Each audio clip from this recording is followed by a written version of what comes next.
of America, with your hosts, Michael and Jacob.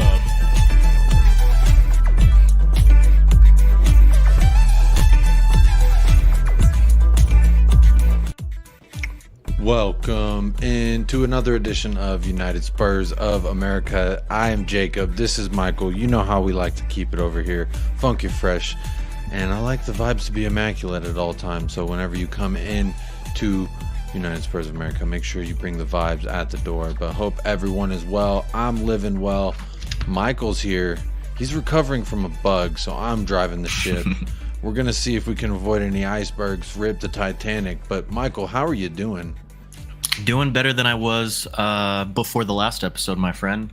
We obviously had a lot to talk about before the Brentford match, before we started our Premier League campaign, and what better way to do that than letting go of our generational talent, at least the best player in this century, one of, if not the, in Harry Kane. It was a bit of a weird one, man. Woke up, I was still, you know how I've been feeling this preseason.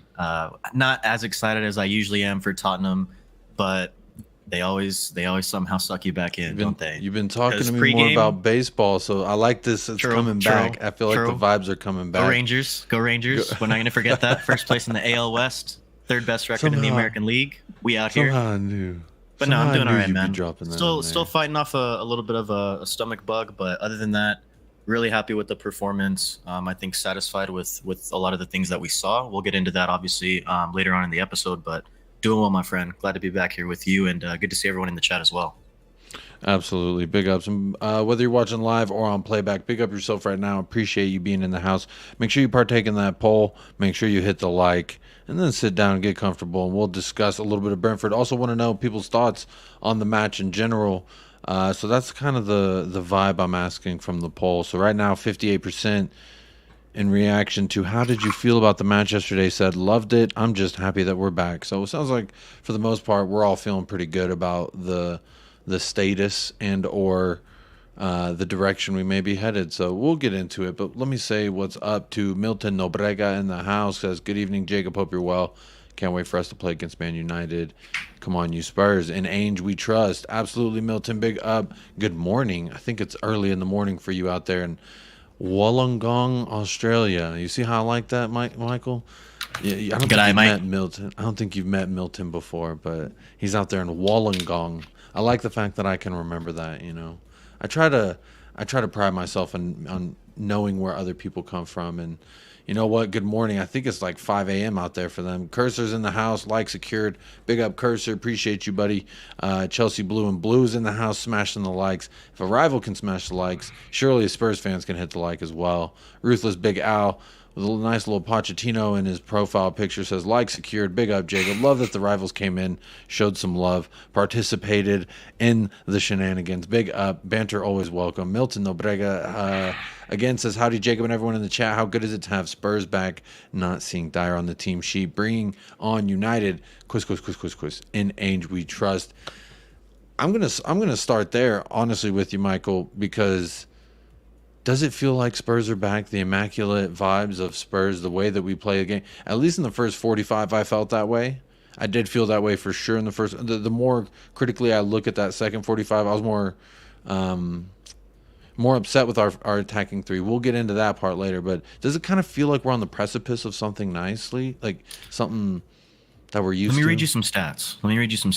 Oh yeah, read it to me. 18 shots, 6 on target, 70% possession, with 711 passes, with 89% pass accuracy. Yellow cards, we did accumulate a little bit. I think that, one, the referee was having a little bit of a howler, especially in that first half. He just kind of failed to control a lot of that game. He was giving out cards for some skeptical, at best, flopping and just, tactical fouls that ended up being yellow cards. I thought that the ref was actually pretty poor yesterday, but what I will say, hey, those other stats though, they speak for themselves, man. It was very, very nice to be able to see right out of the gate, man. Like literally from the first time, the moment the ball was kicked off, we were immediately pressing. All of our team got very, very high. We were seeing Sonny, Madison, Richarlison, Kulusevski, even the fullbacks push up as well along with that midfield. That right there, like the tone that we had set from the first kick of the ball was really promising. I thought that we needed a couple of minutes, probably about 10 minutes or so, probably maybe less than that, to grow into the game. I thought there was a lot of nerves out there that I could see, especially with some of the younger guys. But as we grew into the game, I saw we grew more confident. As we got that first goal on the board, we got more confident as well. Went down and still kept our composure, was able to bring it back 2-2. And just want to say, first prediction is right of the season. 2-2 draw, baby. Called it on Saturday. I did. What can you say Got the when goal you're scores right? wrong, but When you're right, you're right. I mean, got the goal score scores. right. The goal scores is just kind of the whipped cream and the cherry on top of your prediction of the banana split. So either way, you still made dessert, and I like it, Michael. So say with your chest, you got your 1-1. I was wrong. Aggressive, like what more could you ask for, man? Honestly, it was very More refreshing. goals. That's to see what it. I was asking for. I wanted a 4-3 win. That's what I was hoping to see more. I after the first half when it was 2-2, I was like, perfect. We're set up perfectly for a 4-3 win. I feel it in my bones. We're gonna concede one for sure, and then I could feel us bagging two more. Never happened. Never transpired. We'll talk about maybe the culprits of that. But I want to say big ups to Kate, just a girl who loves Spurs, another member of, I think, the first YouTube chat member checking in. Big up, Kate and Jim out there. Carl Simpson says, hello, Jacob and everyone in the chat. Big up, Michael, Hello, as Carl. well. Big up. How are you? Michael is back from his summer vacay. He got his sun. He got his Maui Wowies. And, he's back and refreshed, feeling good. Future Music is in the house. Says, greetings from the mothership. New Spurs are refreshing. I've been saying, but Super NES, we got to coin the phrase. Remember, you heard it here first. The super new era of Spurs. And I think it's much like a game we can enjoy playing. Future Music, also with the Come On You Spurs. Phil Baby's in the house. Big up Jacob, Mike, and all in the chat. Big up Phil Baby. C. Sherman, buenos tardes. What's up, C. Sherman? How are you? Big up C. Sherman. Big up yourself right now. 6 a.m. Tuesday, says Milton. Oof. No, appreciate you getting up, man. Or if you good stayed morning. up, big up. But yeah, if you woke up that early, man, hey, all the credit to you. Thank you for tuning in. We appreciate you. How do you think Australians say good morning if they say good day? Is Good day. just like It's just good day. Right? Yeah, I mean, it's as just soon got as to the be. sun rises, yeah. Oh, I can see it. Arthur Bushby in the house. Big up Arthur, says had 2-2, 11-1. Don't know what the second one is, but you had 2-2 as well. So we got a couple people with the 2-2 prediction yesterday. Adrian Troca, good evening all. Big up Adrian. Thank you for being here in the house. Wolves player missed from 5 yards. Yeah, I saw that. That's pretty shameful. They're giving Man United a good run for their money. Honestly, if United looks similar to the way they're looking right now, I could definitely see us doing something nasty. But who knows? We'll see. They might be able to put it together here in the second half. We'll see. Phil Baby, all this and Bentancur to return. Our midfield could potentially become immense. What do you think about that, Michael, as we sit here on 10 minutes on the podcast? Well, I think the most impressive thing for me yesterday was the midfield by far. And that was with a Skip who, in my opinion, I didn't think he struggled as much as I saw a lot of people just kind of hounding on him on social media yesterday. Mm-hmm. He looked uncomfortable in certain situations, in high pressure situations in the middle of the pitch. And also when they were trying to build out of the back, he just kind of looked a little bit all over the place, kind of like a baby deer trying to walk for the first time, if you will. Like, wasn't very compact, wasn't very composed a lot of the time in the middle of the pitch. With that being said, though, I thought he did some bright things. He got into some really dangerous areas at certain times. But I also saw a similar question to that comment on Twitter, and it just makes you think, man. Madison and Basuma already bossing it in the middle. Add Bentancur to that duo right there, and that is one of the best midfield trios in the league. And I'm not even being biased. Hands down, from what we saw yesterday, you had Bentancur with Basuma and Madison and how they played against Brentford. That is one of the best midfield trios in the league, and I'm not even being biased, y'all. It's just a matter of how quickly and how much will Rodrigo get back, to his former self. You know what I mean? Like, that's really the only concern that I have at this moment.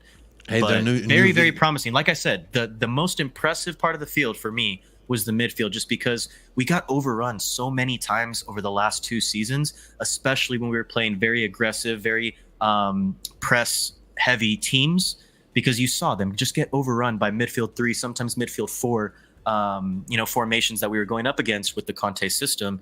And same thing with Basuma, he just looked lost in a midfield 2, wasn't able to do a lot of the things that we saw him do against Brentford. Had I think it was the most line breaking passes amongst all players on that pitch, all 22 players on that pitch at any point yesterday. So that was really good to see. And then, like I said, man, James Madison, holy shit. My guy Well, is anytime a star, and he is going to be a star for us. He's going to continue to be a star for us moving forward. But that was very, very impressive. 2 assists on his debut, and both of them were beautiful, man. Beautiful. At least that first one. The Romero one was beautiful. I agree. Want to say hello to our lone Twitch viewer out there. Says, "Hey, what's up, G? What's up, good, Bush? What's good?" Big up Arthur Bushby in here. Someone at Leeds. You talking about Leeds? I don't know what you're talking about, Arthur, but much power to you, my friend. Hope you're living life well. Not only in Ainge we trust, but for the first time in years, we trust the players now. Come on, you Spurs. That kind of makes me think of Davinson Sanchez. Michael, I know you were talking a little bit there about the midfield. What do you make of Davinson Sanchez coming on, obviously, after Romero takes the injury, scores the goal, and then we sub him out because of the head injury, allegedly? I think there was 2 or 3... some time, but... I think there was 2 or 3 specific moments where he was tracking back, made a really, really good, at least chance saving or like big chance saving or goal saving clearances within the box.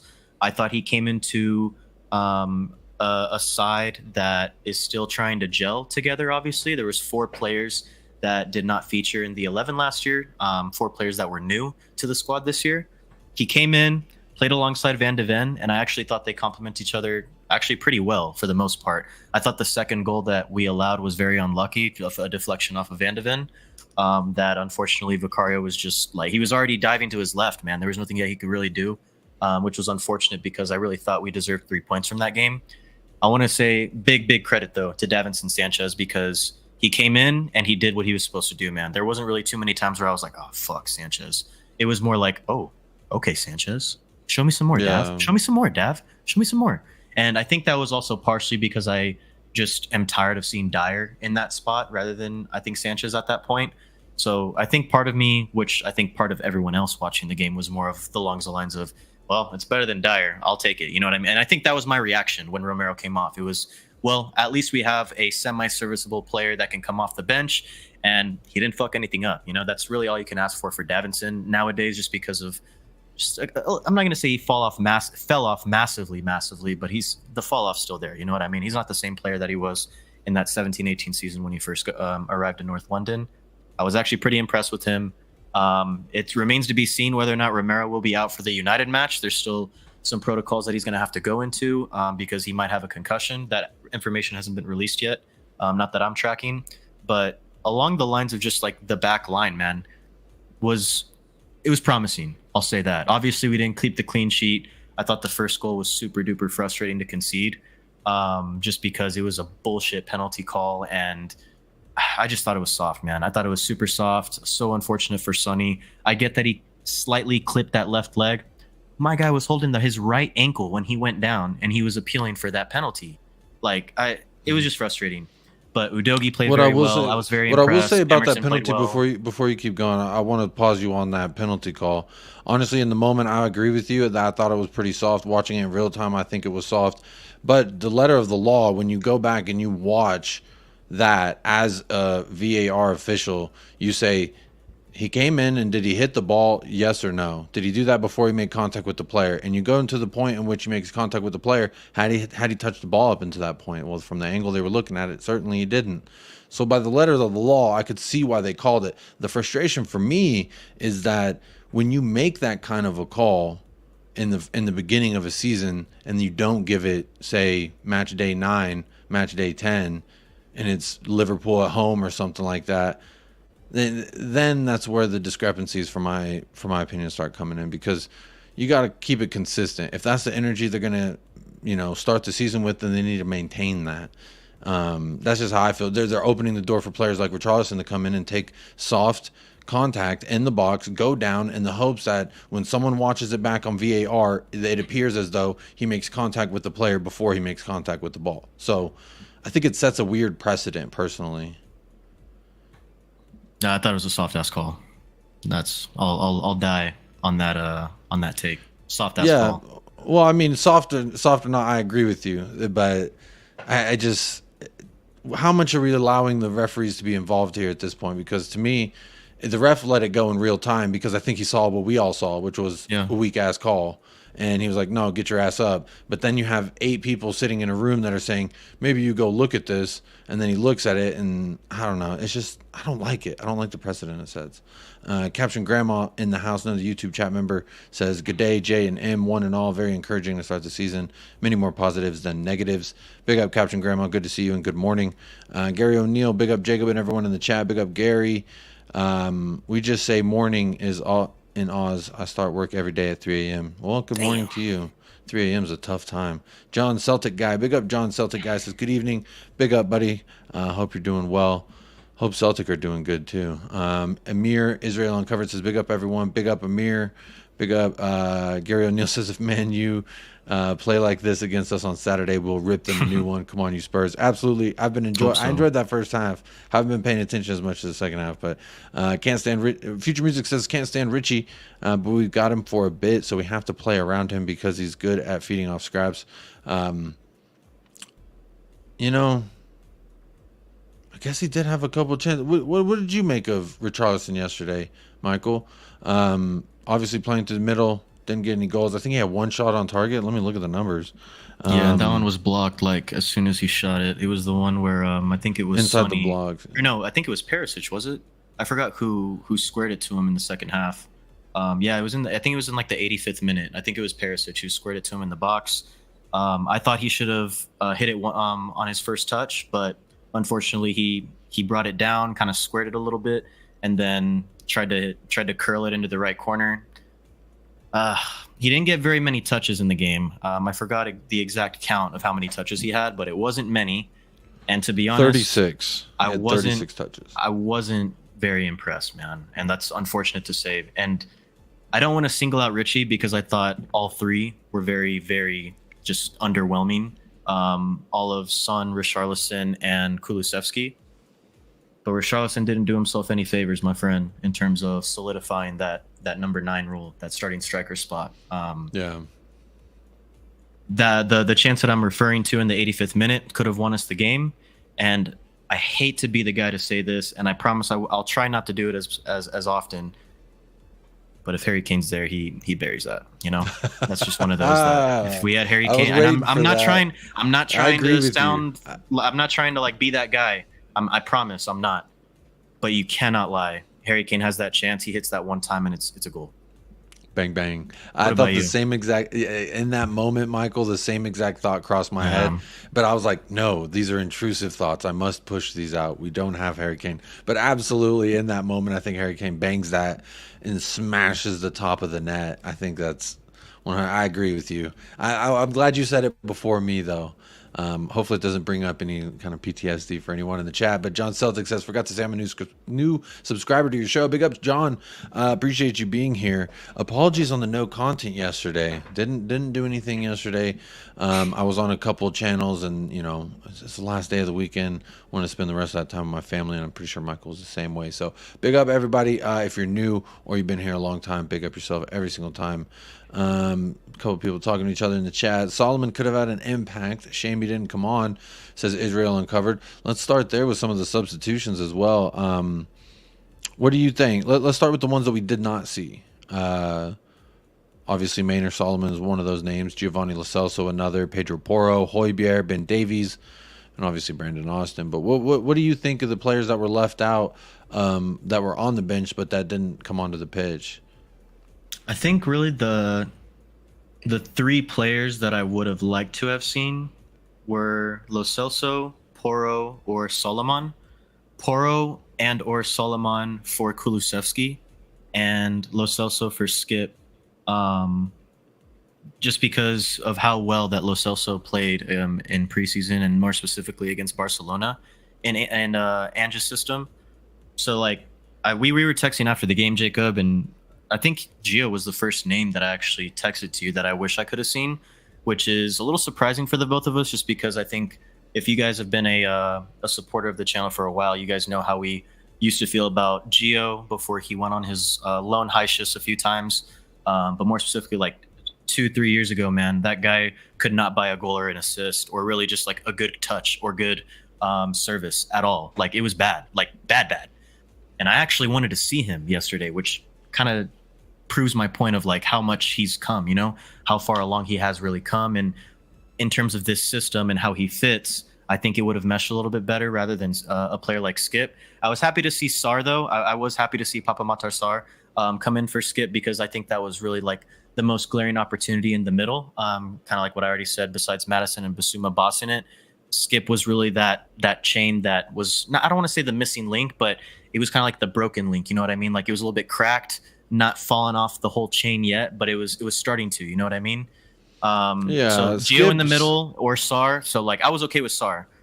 Would have liked to have seen Gio a little bit, but specifically, man, like either on the left or the right. Like I know Perisic came in for Sonny, but I think what I would have rather have seen is Perisic come in for Richarlison, move Perisic to left wing, move Sonny to that central striker role, and bring in one of Porro or Solomon for Kulusevski, just to get a little bit of more pace on that right wing, because I think we saw Kulusevski try to do a lot, was kind of his signature move from the past season and a half that we've been used to, is cutting inside, trying to get into the middle, trying to make something happen, playing a little tiki-taka, and then going to the outside, making a cut to the end line, and then trying to cross it back like he did so many times with Kane, Son, whatever you want to, whatever players were there last season. But I know Ainge kind of wants them to play a little bit wider. We saw Sonny and Kulusevski kind of not necessarily hug the sideline, but definitely play a little bit more out wide than we had been used to in previous seasons. So I think they're still trying to, you know, adapt to the system. They're trying to get a feel for how effectively they can really, you know, make an impact on the games. But Sonny, man, was very ineffective on the left. Kulusevski, I thought, was okay at times, but like that front three, man, is really got to figure something out quick, or else if we're not going to be able to produce goals like as a team, like we did yesterday against Brentford, and if there's going to be times we're going to have to rely on the three. It's not going to be every game we're going to dominate. It's not going to be every game where we're going to have a bazillion chances. Like it's nice now, right? But when you play the cities of the world, you play the Liverpools, a lot of these teams that are getting better and better with each passing season, I think you're going to see us try to adapt a little bit more to what the other team is giving us. And that's where we really need to see the front three shine, because you look back at last season, man, there was a lot of times where Harry Kane, or sometimes when like Heung-min Son, where he came on and scored the hat trick to win the game against Leicester. Like you need those type of moments from your attackers. We didn't see any potential or any glimpses of that from any of the three yesterday, which is what worries me. Even from a player like Sonny, I was expecting it, and it never really came, man, and that was disappointing. Richarlison had the best chance out of the front three. Again, Kulusevski, not as effective as we had been used to seeing. I think we need a little bit more pace on those wings, man, and I think that brings me to the next point, which I think we'll get into a little bit with what we should do with the front three moving forward. But what about you, man? How are you feeling? Well, what would you have liked to have seen? You covered a lot of bases, so to narrow it down, I guess in regards to the front three, Sonny specifically, the first half he was anonymous. Yeah. And I thought the second half he did link up a few more passes, but like that's not enough. Just whenever they passed it to him, he had 1v1s pretty much the majority of like when he got the ball on that left side, but we just didn't see that vintage Sonny of like bursting past defenders, like making one decision, one move, and then getting past him. You know what I mean? Like it was more like, all right, let me see what I'm trying to do. He's like, I think he was a little bit overthinking it a little bit at times, but you saw when he got that service on the left, kind of stood still, passed it back most of the time. I agree, man. I was expecting more from him. I don't know, Absolutely. Especially first game as a captain, like like, you know, I'm going to come out here, I'm captain, like, I'm going to give it to him. You know what I mean? Yeah, I think I agree with you in the sense that he was probably overthinking a little bit of it, and also just the spaces that he occupied. For me, it's just right there around that corner of their box on our left, their right, and it's just kind of like, where else are you gonna go? And to me, I think there's got to be more to what he's trying to do, and the same could go for Kulusevski. And I think that whenever I blame Richarlison, he didn't really. You said he didn't even have that many touches, and I looked, 36 touches. That's not a lot of touches, and you got to imagine that it gets frustrating. And I saw him drift out towards the left there at one point because it was like, I need to touch this. I need to touch the ball. You know what I mean? And sometimes you get frustrated in those moments. So I could, you know, before I harp on Richarlison or Kulusevski or Son, I have to give all of them the equal amount of blame because Son did not step up in the manner in which I think a lot of people were calling for. But also, I don't want to do the overreaction. I've seen some fans already saying, let's completely turn everything. The only thing I'm changing and going into Manchester United is give me Papa Matasar instead of Oliver Skip. And I'll still try Richarlison. Go up there, frustrate Martinez. Go out there, frustrate. You see what Wolves do when they can. If you give Richarlison, Sonny, Kulusevski some of the space that they've given Neto and Cunha, etc., I think we could do something. We definitely could. So I'm the only change looking for. I know this ain't a preview show, but I'm just looking back, like with hindsight, as to our 11. If Romero can play, I hope he can. Then obviously he gets to start. If not, then give me more Davinson in that position. But the front three for me, it is concerning, but at the same time, I feel like at least I got to give it 2 more games, 3 games. Yeah. I was talking on the Irish Hotspur yesterday with shout out Lazy 8, Nick, shout him out. And he brought up a good point that, you know, let's at least give this a chance to see what it could be before we're saying, all right, pull Son or move Son, get Richie out of there, get Kulu out of there, put Solomon. And I think it's very, the more I thought about it, it becomes more reactionary. The fact that we're just like, bring Solomon in over here, put Perisic there and like do this and that. Perisic for me didn't. Poro's been great last season in terms of like his offensive output. He was great at creating chances. I would have liked to have seen it. Him or Solomon. I agree. I agree. But give me something. Over Kulusevski, absolutely. But I think Ainge sees Porro as a straight up right back, not as like a right winger as we're trying to pull him, because at least what Ainge gave away in the preseason was that he views Pedro Porro that way. Yeah. I agree with you. His crosses into the box, runs down the right. I'll take it. He's got pace and power, and I like what Pedro Porro can offer us flying down that wing. But defensively, I don't like what he can offer us, and I think Emerson Royale did give away the goal. He didn't give away the goal, but he gave away the possession that then led to a goal. So, like, I start to blame at him. But, you know, Pedro Porro, somebody's got to come in on that right-hand side when Kulusevski's not doing well. I'm glad to see the timing of the substitutions in regard to Sonny being subbed off, because it was like in the 70th, 75th minute, somewhere around there. Let me see if I can find it. Yeah, 75th minute. He's wearing the captain's armband, and you know what? If you're not living up to what I'm trying to get out of this position right now, I'm going to sub you off. And I didn't think that he waited too long for those subs, but maybe could have had another couple of subs in there. I think another part of the reason, and I could be speculating, but I think another part of the reason why he was subbed off at that time too is he's still coming back from his hernia surgery. He's still technically in recovery. He's still building up his fitness. I think that's why Ange elected to take him off, just get him some rest. He got plenty of minutes under his legs. He's still coming back. I think that was part of the reason why he got subbed off. And I think now, the more that I think about it, that's probably why we didn't see Sonny shift over to that 9 role. It was most likely due just to fitness. We know Richarlison had a slight knock before the last preseason game, but he actually looked really fit. Like I said, the pressing was great. I loved the pressing. I loved the aggressiveness that we showed out of the gate.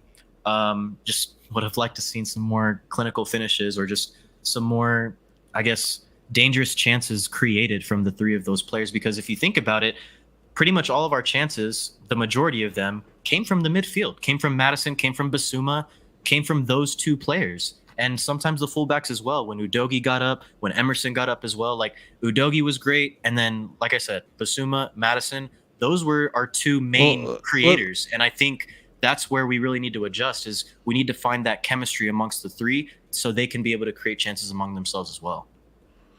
I agree there. Captain Grandma brings up a good point in regards to the Richarlison conversation we're having. They were also stubborn. 5 at the back, low block. It's hard to break.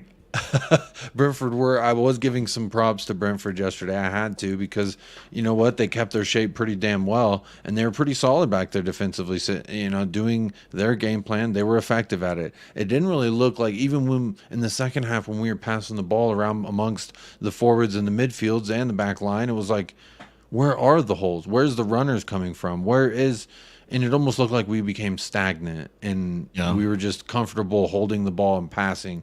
And that's what I don't want to fall into. Like, I love the possession game. When you read off the stats, I love the fact we're hitting 69, 70% possession. But in the preseason, we were pelting out 30 plus shots, not on target, but 30 shots. We were averaging that somewhere in and around 30. And the fact that we barely got over half of that shows me that Brentford were sitting back in a very solid shape, and they weren't just necessarily giving us all oodles of space. I thought at one point Sonny had a touch in the box in which it was super heavy and it went straight to the defender. And I'm thinking, son, this is your first touch inside the front, right by the penalty area, and your first touch, it goes straight into the defender. And I didn't like that. To me, I was pretty frustrated with that. But again, I think he needs to be inside the box some more in order to be able to I don't know. To me, you got to let your shooter shoot, and Sonny's a shooter, and you got to get him in and around the box, not just hanging out outside of the box on the corner. I know he wants to cut it on the right side, but we got to surely, but don't call me Shirley, like work into a different style of attack in that second half whenever we're becoming stale, in my opinion. It was a little bit like, I understand they're playing low, they're dropping back, they're letting us bring the pressure on, they're comfortable with us having the ball, we're comfortable playing the passes. I don't know, a little frustrating there for me in the second half. John Celtic guy says, after 3 games we might see the team Ainge wants to play. He still needs a couple of signings. The quicker the better. Agree 100%. John Hasper TV's in the house. His son will only work through the middle if he can, and Kulu needs to be moved into midfield. I think I was one of the first one that said that I would like to see Kulu as an attacking mid. You know what I mean? Like Madison Kulu rotation in the attacking mid, I think would be decent, but we just need to see it a little bit more. And also, Ange needs to be convinced that he can play in the midfield. You know what I mean? Because we've only seen him on the wing with Ange. We did see him a couple times. Only now, granted, much less than we had seen him on the wing, but we had seen him a couple times in the midfield under Conte, and I actually thought he didn't do that bad. So I agree with you, Haz, but I doubt we'll actually see it, to be honest. I think Ange just sees him as a winger still. Yeah, and the only one I've seen come out of the Tottenham camp outside of fans or content creators, the only thing I've heard come out is whenever he was talked about his role with Sweden, whenever he said he saw himself as kind of a central attacking midfielder, whereas the national team saw him as more of a right striker. But yeah, it's interesting. I mean, he's got the physicality to play in a different position. I just don't think he has the pace.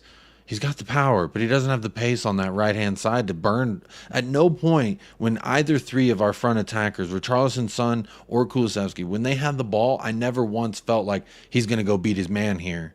Because it never happened. It never came. And to me, that was frustrating. Absolutely very frustrating.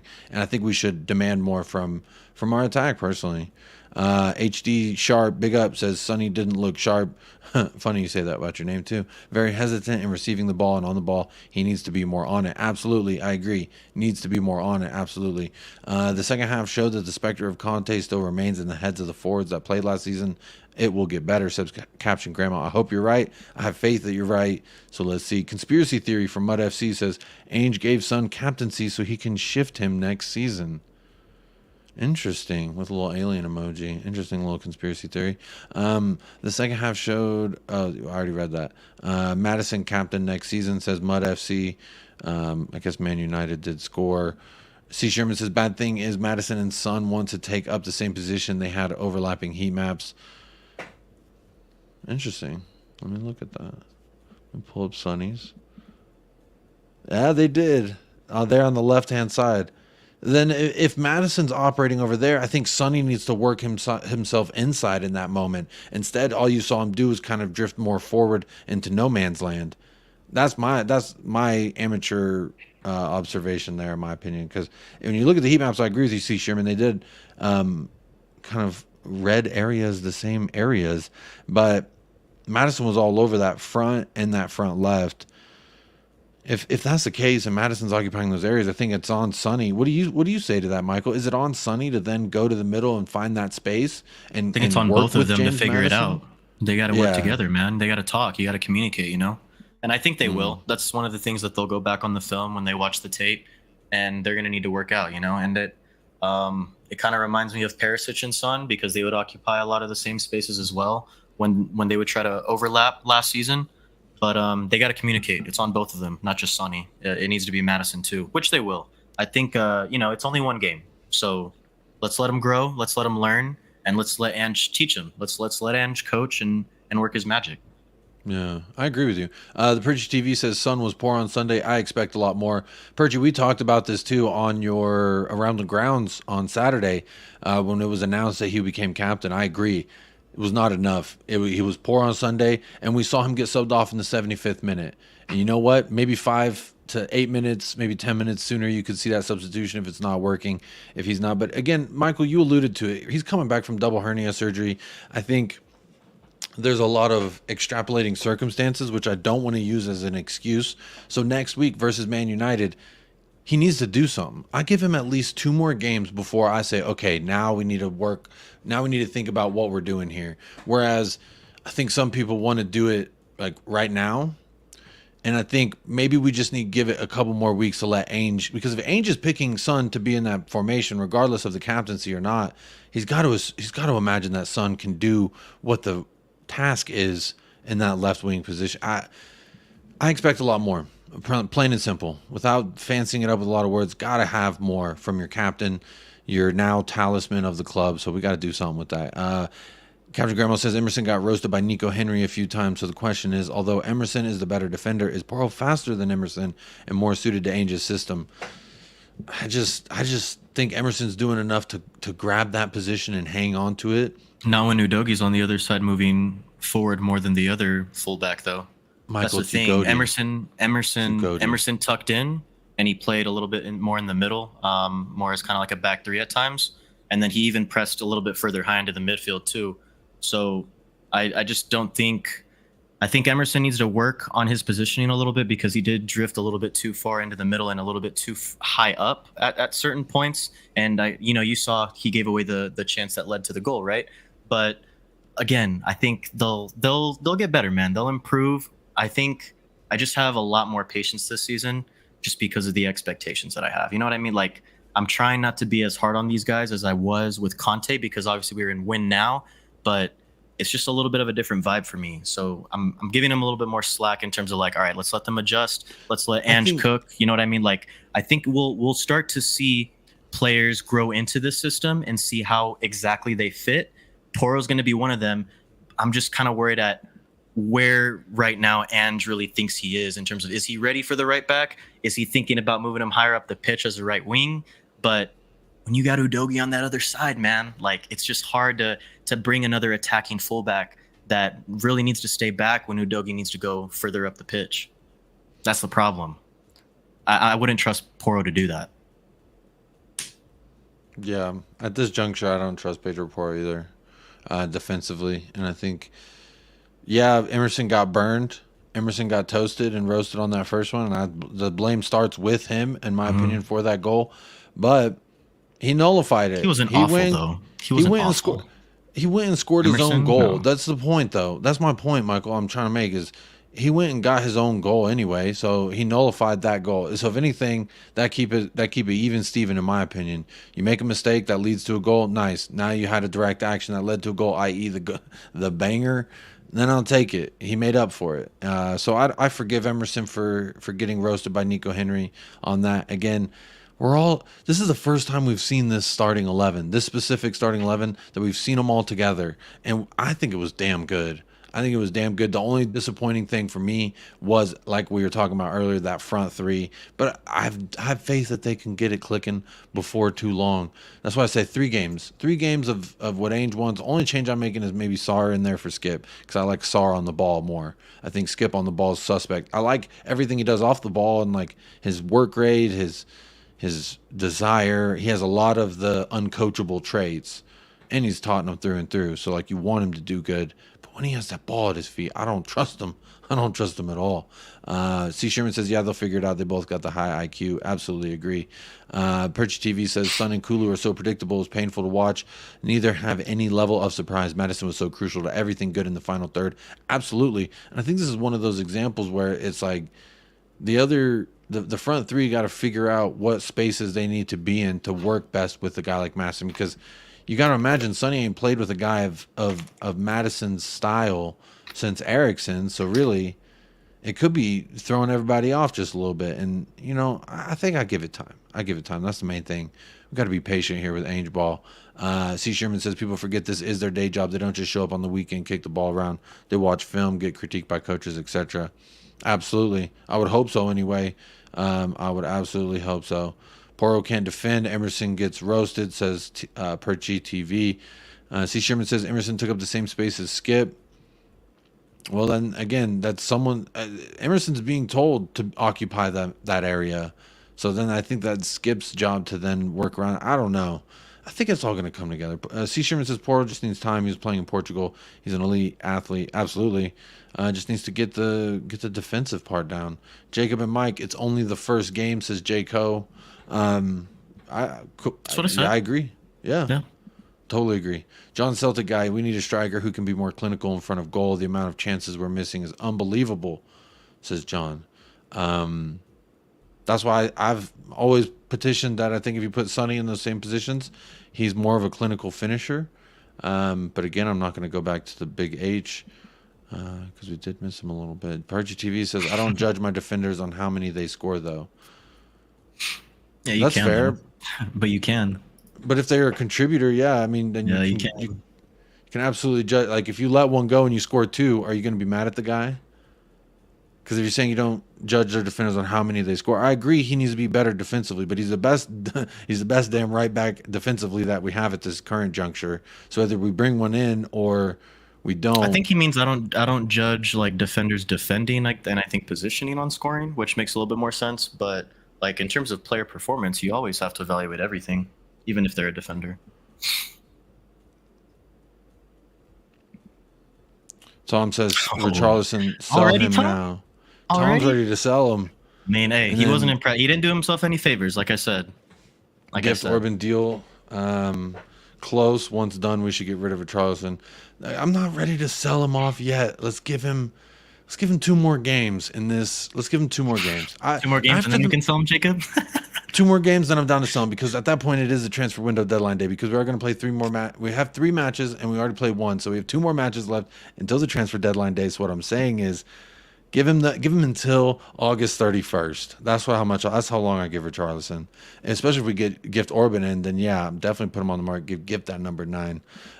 Future Music says Spurs have been adjusting for 49 years so far in my life. That's not good, my friend.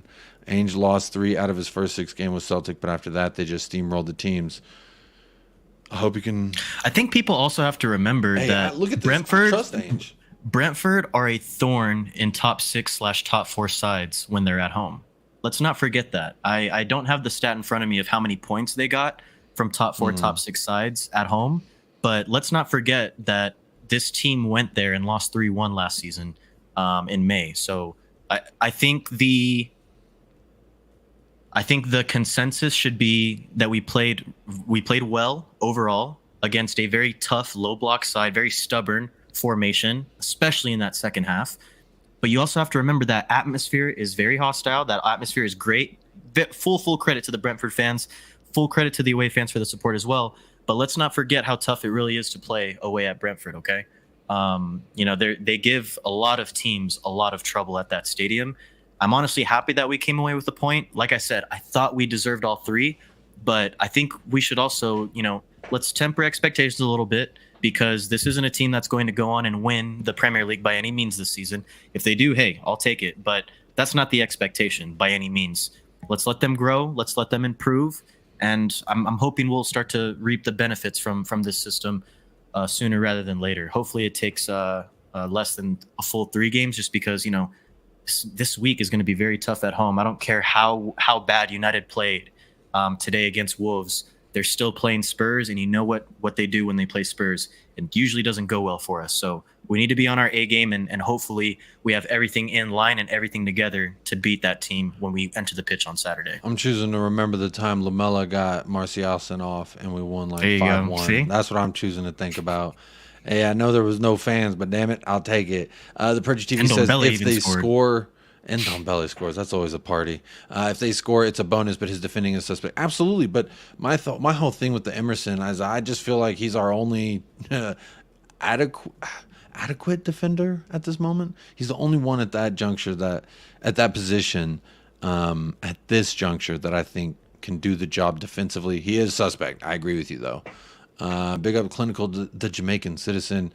You jerks, y'all got Josko Vardiol. That's quite not cool. Dave Janola says, what's happening with Orban? Any news on him? We're supposed to make a bid within this, or I think talks are supposed to start this week, right?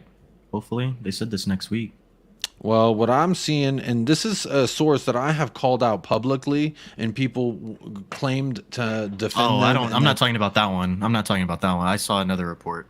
I don't follow. I don't.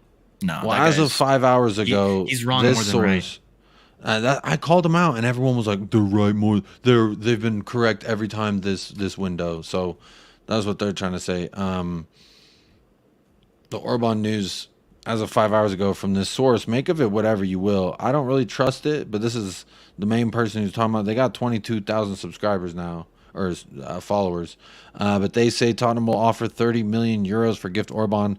Outgoings required first, but a number of players expected to leave the club this week. Let's see. I mean, plenty of quote-unquote reliable sources have said that we are in for a ginormous rebuild, and we haven't seen a ginormous rebuild. I don't know where that one's at. So that's really all that I've seen, Dave Janola. Jaco said, I've heard Brentford never play 5 in the back, but they did. Any forwards would have had a hard time against that. Yeah, they looked hard to break down, and that's kind of what I surmised the second half to be. Tom says, Richie's best season is 12 goals. Son is world class, won a golden boot, says Tom. Yeah, I mean, one scores a bunch. Again, let's give him at least 2 more games for Richarlison, in my opinion. All 3 forwards. I bang on Kulu a lot, but I think we got to give them all a chance. At least 3 matches. That's enough time to see if something's working. If not, then we got to start moving the musical chairs. See, Sherman says 15 game streak without a loss. I think for Brentford, at least at one point, absolutely. They did do the double on the eventual champions, Man City, and they only lost, I think, once or twice at home, something crazy like that. So they were damn good last season. And if you remember, they beat us 2-0 or 3-0, something like that. They dominated us last season, so they're a good side, even without Ivan Toney. Percy says, how can we give Son and Kulu a chance and bang on Richarlison? Kulusevski has had more bad games than good games at Spurs. I agree. I think you're talking about someone else in that, because we haven't done that, certainly. John Celtic guy, love the t-shirt, mate. Yep, Ainge. Look at that, Ainge ball. That's how you know I'm all in on the Ainge ball. Lamella was awful. Hey, whatever you want to say about Lamella on that day, give him his dues. Give him his dues, in my opinion. I loved his shithousery. He wasn't a great player. He got a Puskas, or didn't he get a Puskas for the Rabona on Arsenal? That was nasty. What does Richie do? Can't hold the ball up, can't score goals, just tries to be a shithouse. But in a high pressing team, we kind of need that, don't we? Is Sonny the guy that's going to get in their face and get dirty? Maybe, maybe not. Maybe now that he's captain, he'll do it. I think someone brought up a good point. I don't want to see any more he nice didn't. men. No, yeah, he did. Never mind. Sorry. Didn't mean to interrupt you. Yeah, he did. Oh, okay. Someone mentioned before on another show, shout out at whoever the fuck, I don't remember where it was, but they said maybe now that he's a captain, we won't see any more nice guy Sonny, and we'll see like in your face dog Sonny dog. Maybe. Minish Man says, Man, you beat Wolves 1-0, feeling confident for the game ahead. Based on what I saw, yeah. More than I was yesterday, that's for sure. Yeah, definitely more than I was. Man United does not look like they're clicking on all cylinders. I think that's the beauty of playing a team so early, a good team that's expected to do well and go far in many competitions, that they haven't got it all clicking yet with some of their new signings. Mason Mount was kind of everywhere. Bruno Fernandes kind of, Rashford looked like he looked like Richarlison. To me, that gives me a lot of hope. Gives me a lot of hope going into Saturday. Man United look very ordinary. Yeah, they look like they're not clicking. It's sad that Wolves are going to get nothing out of that game, because I thought they really put the money on them in the first half. Hansi G says, I think the players' game fitness is going to be a lot better against Man U. I hope you're right. I think so too, and I hope you're right. Steve D, I'm happy to give Sonny a pass for the first few games. I'm not into sentiment when picking first 11, but I think Conte ruined Sonny. Richie has never impressed, so it's harder to keep giving him time. Hashtag Orban, says Steve D. I'm all for Orban. I don't know that Conte ruined Sonny. I would hope that maybe if he did in that time, that Sonny is class enough and smart enough and man enough to pull himself up out of that. Dan Davenport says, big up, Jacob. Big up, Dan. Appreciate you being here. The Purge TV, he did it in a game we lost and got a red card. Says it all. Oh, sorry, I don't know. That was me, Jacob, on my ATG stream. Oh, that was your Around the Ground stream. I said I don't want. Yeah, so Perchy's the one that said he doesn't want to see Nice Guy's son anymore. I hope it's true because Jose Mourinho called it. We're too many nice guys on the squad. Dave Janola says we need him. His goal tally is seriously good, and he has the fastest hat trick in football. Apparently, in European football, has the fastest hat trick in European football. Apparently, Levy do the right thing and take them hands out of them tight pockets for once, please. You know what I'm saying? Mohamed Kudus was linked to Brighton, and now he's linked to West Ham. If a player is willing to go to West Ham, they're willing to come to Spurs. So I think Mohamed Kudus, if he's down to go to West Ham, we need to come in and steal that deal up out of them. What do you say to that, Michael? I know it's kind of out of left field, not really about the game, but Mohamed Kudus. I don't really care about him. I don't think he's going to be that good. Nah. I think he's great. That's my amateur opinion, though. I think he's got a lot of quality. I think he's going to be kind of one of those Van de Beek where it's just as soon as he leaves Ajax, it's going to go downhill. But that's just me. Could be wrong. Probably will be, but well, if he doesn't come to Tottenham, I hope you're right. If he does not come, if he goes to West Ham, then yes, I definitely think he's going to do that. It's going to fail. Allegedly, they're about to sell Paqueta for like 90 mil, something crazy. If we're going to go for anyone in the Eredivisie from last season, my pick would have been. I mean, we've been keeping tabs on him, man. But Kudus, I don't know. I'd rather have Xavi Simons, but he's obviously in a totally different bracket than Kudus is. And now he's out there with Leipzig on loan, and he's not even. But yeah, Gift Orban is a player that I would definitely go for. Kudus is Madison's position though. Kudus could also, I think he could play on the right wing as well. I think he plays there for his national team if I'm not mistaken. So I would like Kudus. Gina says 100. Big up Gina Hahn. Big up in the house. Big up. The shirts have come in, Gina. So let's link up and figure out when we're going to do that thing. Minish Man says, if we had 30 million to sign a right back, who would you buy? Because I don't know if Emerson and Poro are those guys. 30 mil, right back. Shit. Kyle Walker-Peters? What do you say, Michael? You got 30 million right back. For a right back? Yeah. With 30 mil, you could probably get Walker-Peters, right? I wouldn't want Walker-Peters at this point. We need someone better. 30 mil. My concern's not a right back, man. 30 mil, let's spend it on a center back. I'd rather spend that on a center back than a right back right now. Right back's not our biggest opportunity. I would spend it on Orban, or center back. Right back, I'm actually fine with for right now, honestly. And it's kind of surprising to hear. You know how I felt last season about Emerson, but he's improved, and I think that he'll grow under Ange. But like in terms of like right now, I'd rather use the 30 mil on a center back, man. You saw Romero goes down for a significant period of time. I'm worried. I don't care how well Davinson Sanchez play. Every game without Romero, I'm worried. We need another center back. No, that's fair. I agree. Van de Ven's class, I think he's already shown that he can be very effective, but even if he goes down too, then we're really, really screwed. We need a center back. We need two more.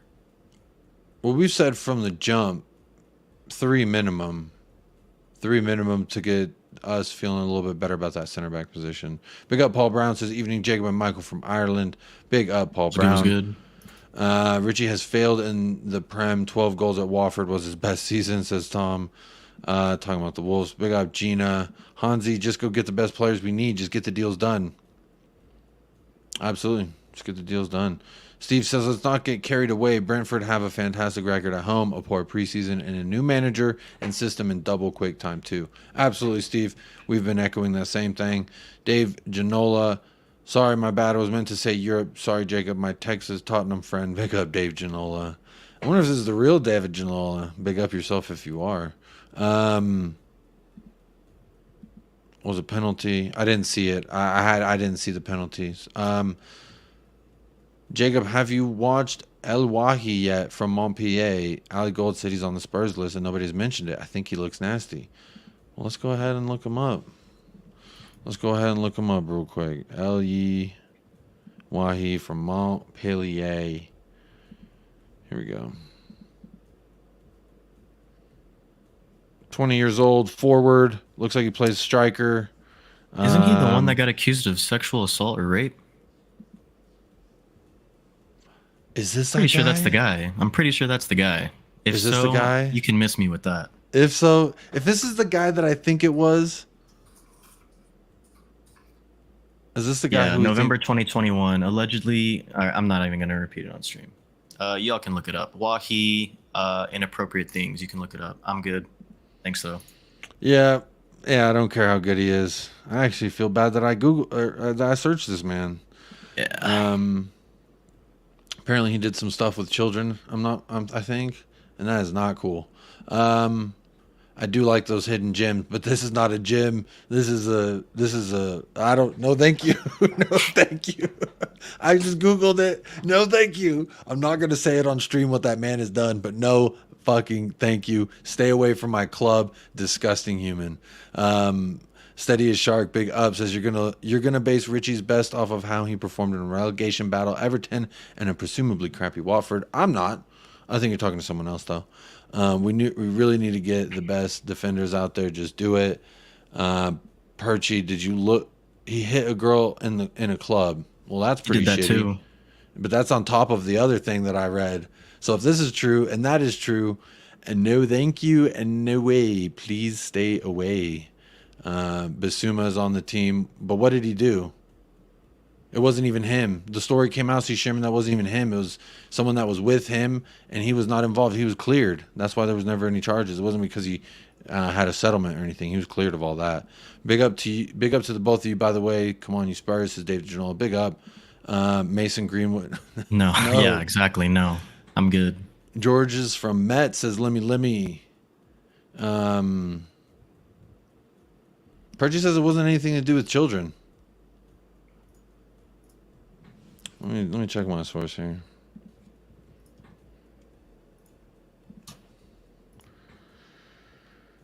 I think we can move on. I don't think we really need to spend too much time on this guy. Yeah, you're probably right. I'm gonna go wash my hands, says C. Yeah, sorry, was responding to somebody else. Oh, no worries. Dusan Vlahovic, I would get for us. And what about Insigne from Toronto? No to Insigne, Dan Davenport. But Dusan Vlahovic, this is a name I've heard you mention before, Michael, last season. Before we signed Richarlison, this is a player. I think it was when he was with Fiorentina. Give me Orban. I don't care about Vlahovic anymore, honestly. What if you can get both? Oh, if you can get both, I guess. But I don't know, man. Like Vlahovic, you know how high I was on him like 2 years ago, but he hasn't been that impressed. Now, with that being said, we already know how Juventus plays football over the last year and a half, 2 years. So I'm not going to, judge too much on a player that doesn't really get too much service from the little Juventus gameplay that I've seen. But I don't know, man. I think we're much more better off investing in a young talent or getting another win now striker. You know what I mean? I just don't think Vlahovic is the guy. I'd rather have Orban. I think Perchi agrees with you there. Hansi G says Ainge wants respect through the club, no rubbish. Remember, this is a new era. Let's go with Ainge. Absolutely. Exactly. Absolutely. I've been calling it Super NES. Super New Era Spurs, and I'm all in on playing this new system. Let me says, have a look at George from Mets. All right. Well, if I looked up Wahi, then I'll look up Georges from Mets. Georges Mika, I don't even know how to say that name. Let me go ahead and share this screen with y'all. Let me see. Does that help? No, that actually makes it worse. Let me zoom in there. There he is. Don't know how to say this man's last name. Georges Mikautadze. A Georgian. Hey, we missed on the last Georgian. I'm just saying, we missed on the last one. 22 years old, forward, 5'9". Looks like he occupies the striker area. League this year. Oh, he had a pretty good game last game, it looks like. Missed one big chance, but got an assist in his first League 1 game. So that's cool. Let's see how he did in the League 1 last season. I guess not well. Nope, not well at all. Exactly, clinical. The Juventus tax. Oh, Allegri. Oh, that's tough. I've never heard of this guy, and I haven't watched Mets, if I'm perfectly honest. But didn't we get Papa Matasar from Mets? Yo, What? Wolves got robbed. What My guy happened? Onana just fucking took out this Wolves player in the box on a header. Wow. I don't know, man. That did VAR not look at that? Anyone watching or was watching? Everyone was the saying it was United a match? penalty. Everyone was saying it was Bro. a penalty. That is bad. Onana just takes him out. Interesting. Oof. I'd be mad if I was a Wolves fan. Sheesh. Sheesh.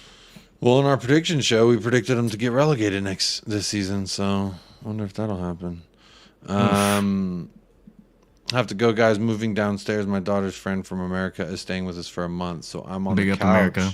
Hey, big up America. Don't let them walk all over you. Orban it is, says C. Sherman. Absolutely. Dan saying, big up Mike. Perchy says it was a Big up, big stonewall up. penalty. My man got taken out. That, wow. Did you see it in a tweet or you watching it live? Yeah, I saw it on a tweet. If Sun's challenge was a penalty, that was a fucking penalty. Holy shit. Wow. I didn't see it. Send me that tweet. Hansi G says, take a look at Nestor Irankuna. He's 17. And of course, ESPN FC are already praising Onana for having for keeping a clean sheet and 3 points in his first game at United, bruh. Oh my god. The agenda. Sheesh. Let me try to find the tweet again. For some reason, it's not on. Oh, here it is. I think you'd be able to see. Oh, no, that's from Sky. Can't see that one. I'll send it to you, Jacob. Yeah, just send it to me. I'll watch it off the stream.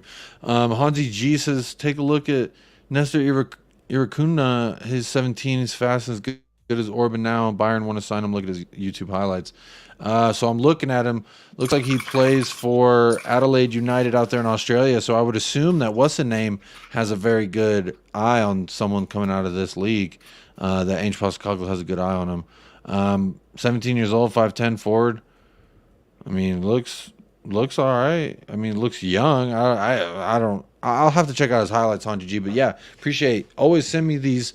I love these little gems in the rough. I'll give him a follow and let's see how he does. Only 708 people following this guy. Now he's got 709. Let's see. Dan Davenport, I have a foster family from San Jose, USA.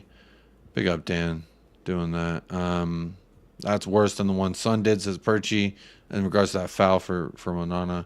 Tottenham United, we need Savage Sonny, sensational Sonny.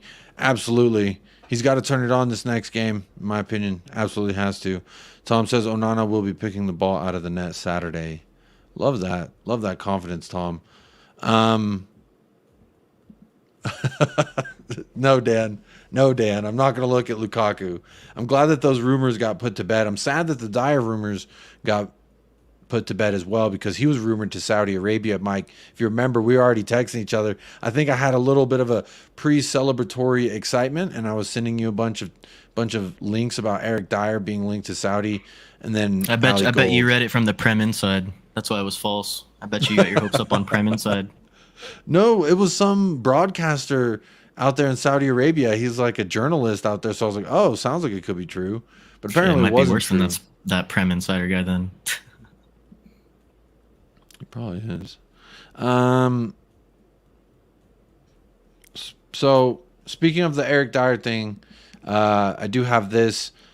This was this morning that the Spurs Express, they're a pretty reliable source, says that Eric Dyer wants to remain at Spurs this season, and that would put him. Well, this is according to Alistair Gold, right? Says Eric Dyer wants to remain at Spurs this season, but with his current contract in the final year. And Postecoglou wanting another central defender to arrive before the window shuts. And Pershers is on that list. The situation may yet change if Dyer drops too far down the pecking order. Michael, you and I kind of talked a little bit about this whole Dyer situation. And if he's fourth, why does he want to stay here? Go out and get some playing time, man. Go to Portugal, go to Saudi, get paid. I don't care where you go, man. But the fact that he still wants to be here, even when it looks like Ange doesn't have him in his plans, like, loser's mentality, dude, in my opinion. I think That's he's just my comfortable. Yeah, I agree. He's comfortable. always Yeah, had the he's loser's comfortable. mentality. But he's comfortable Go being somewhere here. where you're going to play. Like, does he not want to be in the England squad anymore? If he stays here, he's not going to get any chance at getting into that England squad. Go play somewhere else, bruh. Go back to Portugal. I Oh just my God. don't. Sherman said FC Dallas could use a backup center back. Hey, to be fair, he would probably be world class in MLS. World class. But I'm good on that as an FC Dallas fan, just because it's Dyer. But I think he loves the lifestyle. You know what I mean? He got addicted to the London lifestyle, and he loves his life. Doesn't want to change it up. Just got married. Doesn't want to go to Saudi Arabia. And fair play, but he's just taking up space as far as I'm concerned. And as a footballer, we always talk about Harry Kane's ambition, right? And this is something I wanted to talk about. Gina says that Dyer has some male supporter fans. I know, Gina. I see him on Twitter. I get shit anytime I say Dyer out. But something that I find interesting, we always talk about Harry Kane's desire or lack thereof because he stayed at Spurs so long. Well, the same people don't toot the horn for Eric Dyer. Not saying all of them, but I'm generalizing here. But Eric Dyer's been here. Now is going to be his 10th season. He didn't even make the 18 yesterday. He's nowhere near this squad. Thank the Lord. which is good. Jesus. Which is good. Let's keep it up. Good start. Say Good start thank to the Lord. season. Thank Good you, start to the Ainge. season, Ange. Big Ainge, I trust you. I love you. You're cooking up something, and I like the way it smells. I'll put it that way. And I know it ain't shrimp on the barbie. It's prawns. They call them prawns. Did you know that, Michael?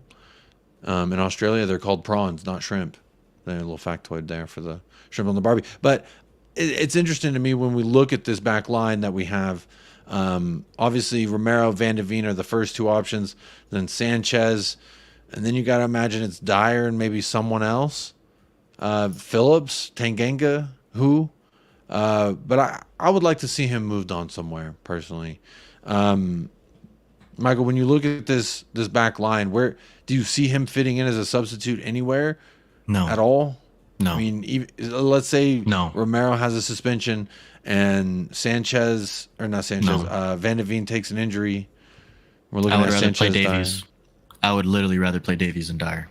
And No, that's for saying sure. a lot because I don't like Davies either. But I'm good, bro. I've seen enough. We've all seen enough. There's nothing left to be proven. There's nothing. Just get him out. Go back to Portugal, bro. You already speak the language. You're from there. Just go. Go back. He'd get torn up. They would tear him up there. Go to Boa Vista. Go somewhere. I don't even care if you go somewhere. to Benfica or Porto. Go to some other club in Portugal. I don't care. Big up Peanut in the house says he loves living in London. C. Sherman also says Jordan Morris would put Dyer on skates. Yeah, Jordan Morris is ass. Jordan Sorry, Morris. Sherman. I don't like Jordan Morris. Since his second ACL surgery, yeah, he's not that great anymore. But I even agree he would still put Eric Dyer on skates. J. Co says, "Can we get a director of football first? I don't trust Levy making the right decision." You're asking for a lot there, Jay. You're asking for a lot. Hire him as a translator. He's not needed on the pitch. There you go. A lot of people say he's the most expensive translator in the world. Yeah, he's just there for Poro, bro. Captain Grandma Dyer wouldn't get into my pub team, but he would be welcome if he paid for the beers afterwards. You know he's got that much money. I wouldn't let Dyer on my quiz team, says Dry Roast Peanut. He might be good at... I mean, he's probably a smart guy for what it's worth. He's just dumb in the areas in which we need him to not be. But I give him the credit. I've heard he's a very lovely guy. I've never met him personally. I've heard he's a very lovely guy. You know what? Take that lovely guy and go be lovely somewhere else because we need a fucking defender. And he's not one. Gina says, Dyer fans claim that injuries brought him down and he just dipped in form. Isn't that the excuse everyone gives everyone? It's kind of interesting. Let me see. Yeah. So anyway, in regards to Dyer, I don't see him fitting in anywhere. I don't see him cracking the 18 personally going forward. But Mike, what did you make of Mickey Van de Veen on his debut yesterday? I talked him up for months and months. Did he live up to what I talked him up to be? You're muted, by the way. Sorry, we briefly touched on it when I was talking about the second goal that we conceded. Unlucky deflection off of Van de Ven that went over Vicario. Outside of that, dude, his recovery was really good. We saw a lot of that at Wolfsburg. His recovery, his pace, the way he's able to track back and catch attackers, even when he has to basically make up a lot of ground. Dude, we saw his pace. We've seen the power now. I'm all on board, man. I'm all on board with Van de Ven. Give him more time to like the rest of the new guys and the rest of the squad in general. Give him more time to integrate. Give him more time to see what he can do. But that was by far a very, very fine and like by any means was not a shocker or of a debut or anything like that. Give him time, let him grow. He's going to be a very, very good player for years to come, man. I was very impressed with Van de Ven. What about you? For me, Mickey Van de Veen was absolutely everything I thought he was and then some. A tall cup of tea, and he played strong. Getting thrown into the deep and had 3 training sessions with the squad. Absolutely immaculate performance, in my opinion, from him in that regard. Because honestly, there was some people questioning his aerial ability. They said, based on Bundesliga stats, this man's no good in the air. And I always said, the kid's 6'4". He's still growing. Winning aerial duels is something that will come along naturally, and he won all but one aerial duel yesterday. Let me see if I can pull up the stats on him real quick. Yeah, 4 out of 5. He won 4 out of 5 aerial duels. We're talking about he can't. This kid's 6'4". People were telling me when we signed him he's a cheap option to Tapsoba, and I've been tooting this horn for so long, and it's nice to see that I get a little vindicated when it comes to the likes of Mickey Van de Ven, because aerially he was great, and obviously by this tweet I have pulled up, look who else thinks Mickey Van de Ven was great. Owen Romero. And this is what we talk about, Michael. We need a partnership, someone he trusts, and that they trust each other. They have a great communication. I know one's from the Netherlands and one is from Argentina, but I guarantee the language of love and ball, they can speak it fluently together. Just let them have some more time to mesh. Honestly, I was going to bring this up, Shearman, because I was literally going to say this is the same guy who said Vertonghen couldn't defend back in the day. I saw the tweet just like you. He's going to be class. Don't listen to Tim Sherwood. Tim Sherwood is ass. Fuck Tim Sherwood. Talking about he made of wood. No, he just, the only reason he's thought about wood is because when you watch Mickey Van de Ven, he got some wood. Let's keep it real here. Third leg Van de Ven. Kid was absolutely phenomenal. I'll just rattle off a couple more stats. 5 of 5 from ground duels. So not once could you get past him, and I didn't see anyone get past him. He had one mistake that was off of him technically, but again, I don't really blame him for that. I blame Emerson Royale for giving the ball away in that position, putting us out of our sorts. And, you know, it's going to happen in a high press that we're going to be exposed at times. But you know what? He didn't even get credited with the own goal. So big ups, Mickey Van de Ven. He still does not have an own goal. So everyone's saying he got an own goal in his first game. Let's tamper that a little bit. Mickey, go to Dean. Don't worry. He's got it all in the bag. I feel like he was absolutely great. 5 clearances, 2 tackles, absolute stonewall of a defender. Passing wise, 94%, 67 out of 71, 85 touches, touched the ball double our striker, and he was very accurate with his passing. Everything to be looked at very greatly with this player, in my opinion. A very promising start. Again, 3 training sessions, and he looked like he'd been out there all month with us. So I'm very impressed with Ange Postecoglou and our training staff getting this man up to speed. And big props to him, man, stepping up. Sometimes that's how you learn to swim. Throw them in the deep end and you'll figure it out. And that's what he did. And I thought he grew even after the mistake, Michael. I want to get your thoughts on this. From a mentalities aspect, 21 years old, you just conceded what could be likely construed as an own goal. At that point, it's either now you put all the other things to rest and you step up from this moment, or you get in your shell and you overthink things and then you see more mistakes. And I thought he did a great job of staying within himself and playing to the best of his abilities despite a mistake that some people could see go either way. What about you? Yeah, we saw a lot of maturity. A very mature player, young, like you said, but mature, and we saw it because he kept his composure. He played very, very well with the rest of with the rest of the four back there, or the three that makes it the back four. It's scary. It's got to be scary for other oppositions to pull up and see Romero and Van de Ven back there as a center back duo. That's all I'm gonna say. But oh man, I'm just excited to continue to see him grow under us, to see that confidence grow, for him to become like one of those true, like, just stalwart center backs, that brick wall back there that we really do need alongside Romero. It's unfortunate we didn't get to see them that much against Brentford, just because Romero had to go off with a potential head injury. But other than that, man, like, that was really the only disappointing part of that match for me, honestly. Like, in terms of Van de Ven, is just not getting to see him play more with Romero, to continue to see that chemistry build, to be able to see that partnership build. So Van de Ven, very impressive. He's already class, man. And hopefully one day he can become world class under Postecoglou. But we'll see. First game, though, very, very good impression. Like, we've seen guys come in and struggle in their first games. We've seen other players play well in their first games. I'm not going to lie, it brings me back to, when Oliver Skip was thrown into the starting lineup for the first time. Jaffa Tanganga thrown into the starting lineup against City, and he was absolutely massive that first game of the season. It kind of reminded me of that. Now it's just about whether or not he can stay consistent. Okay, so he's got a good building block. He had a very, very promising first performance for this club. Let's start to see him build, though. I want to see consistency now.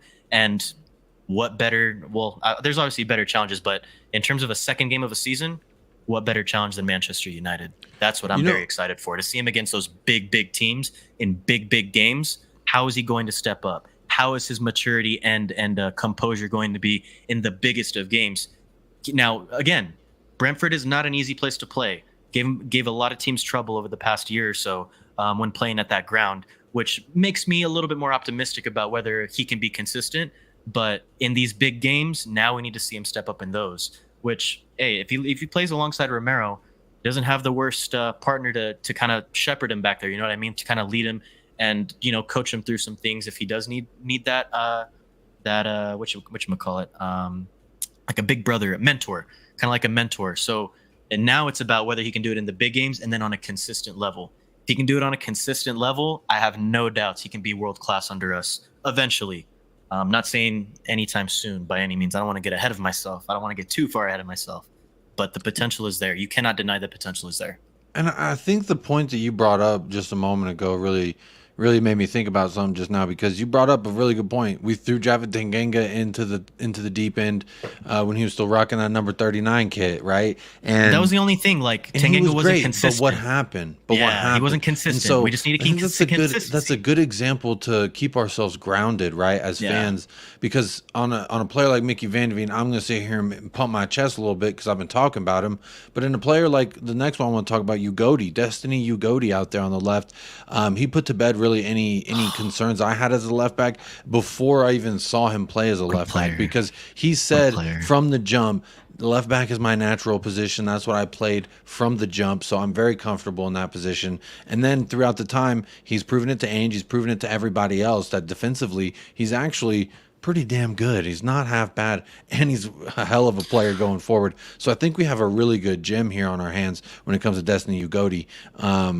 Personally, I just love what I'm seeing from the two. That seems like a bright future. Could you imagine, let's say Ashley Phillips in 2 years' time comes good. Now we're looking at a potential back line where 3 out of the 4 positions is Destiny Udogie, Van de Ven, and Ashley Phillips. That's tall, girth, pace, power, all the things you want in an Ainge Postecoglou system. We could be cooking before Ainge's contract is up. And I really... again, one of those examples, I think I'm trying to keep the Jaffa Tanganga in back of my head, right? Let's not get too ahead of ourselves. But for our first debut as well, alongside a guy, he's had 3 training sessions. You have a guy to your right. You don't even know him. You just met him. 3 training sessions and y'all look like that together is pretty damn good. I think he won 50% of his ground duels 5 times. You were not getting through him. He had quite a few tackles. If I'm not 3 tackles, 3 interceptions. Doing the work defensively, passing wise, didn't have but like 3-4 bad passes. You got to be impressed with this guy, right? Right, Michael? I got 2 stats for you that is going to get you horny. Talk to me nicely. 94% passing accuracy and 14 passes into the final third on his debut. Phew. On a debut. Again, a lot of maturity that I'm seeing from these young guys coming in. A lot of composure as well. I thought there was a few moments where he was a little bit caught out of position at times, especially in that first half. And that goes back to what I was saying earlier, right? These guys were going into the game. They were a little nervous at first. You had Skip out there that was a little nervous. Emerson was out there a little nervous too, that I could notice. Udogie was a little nervous too. Like, these guys grew into the game, but Udogie, man. Oh, Udogie. Udogie, baby. That's his name. This guy's the real deal. And this is another one where I don't want to get too far ahead of myself because we need to see consistency now, but what a first impression, man. What a player. I think we have 2 insane talents right now that just started in the 11 that are newcomers, for sure. Udogie, Van de Ven. Now Madison's already proved himself, right? So I'm not going to really necessarily lump him into that bracket, but new players coming into a new league. What a debut from the both of them. But Udogie was very dangerous. And also, like I said, there was a few times caught out of position, but for the most part, he played a pretty composed game on both ends of the pitch. And I think that also it helped to have a player like Van de Ven next to him rather than like a Davies or a Dyer, which would obviously help any fullback out, right? Like, I'm not going to sit here and say that we had the best back line in the world and last season and, they just didn't live up to their expectation. They didn't live up to their expectation, but they were shit. Now we have quality players back there that are playing with other quality players too. And I thought we saw more of players playing together rather than a couple players kind of playing up with one player. You know what I mean? Like, last season, there were times where Emerson was kind of holding us down at points, Dyer holding us down at points, Davies holding us down at points. And to a certain extent, we needed other guys to kind of pull them up with them in order to get to where we needed to be. I don't have as much of a sense of that with this back line now, specifically those 4 players that we saw in the starting 11, which makes me more confident about the defense moving forward because, yeah, we did concede 2 goals, but one of them was a penalty, soft-ass call, softer than that Wolves, what should have been a Wolves call today. And then the second one off a deflection, while the keeper was already on the ground diving to his left.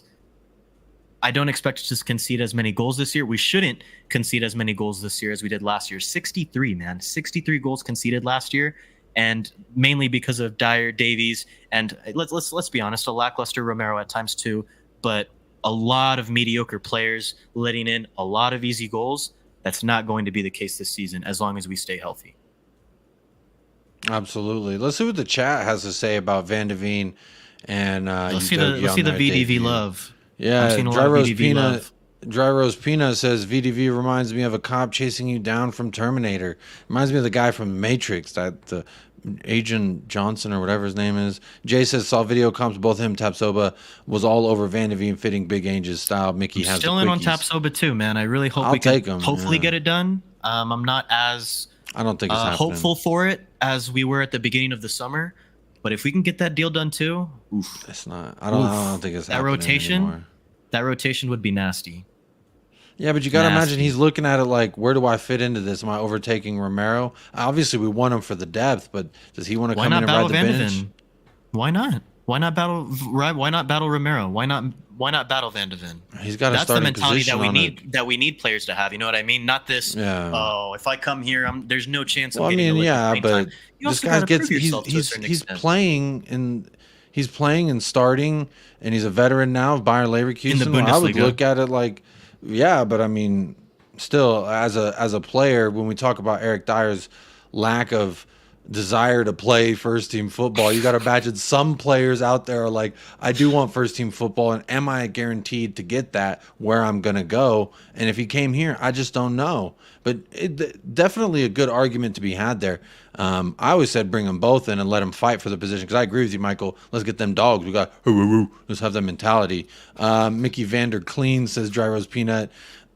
Nick De La Torre says, dude, Mickey Van de Ven delivers speed, size, Speed, where did that comment go? Speed, size, and smart. Howard Vale says negotiations between Spurs and Napoli for Giovanni Lo Celso are expected to continue in the coming. Oh, that's a new one. I did not know that, but go ahead and sell him. I know we can't get Kvaratskhelia off of him. I know we can't get Victor Osimhen off of him. But what if we talk about this Harry Kane money, Giovanni Lo Celso, and we get Victor Osimhen?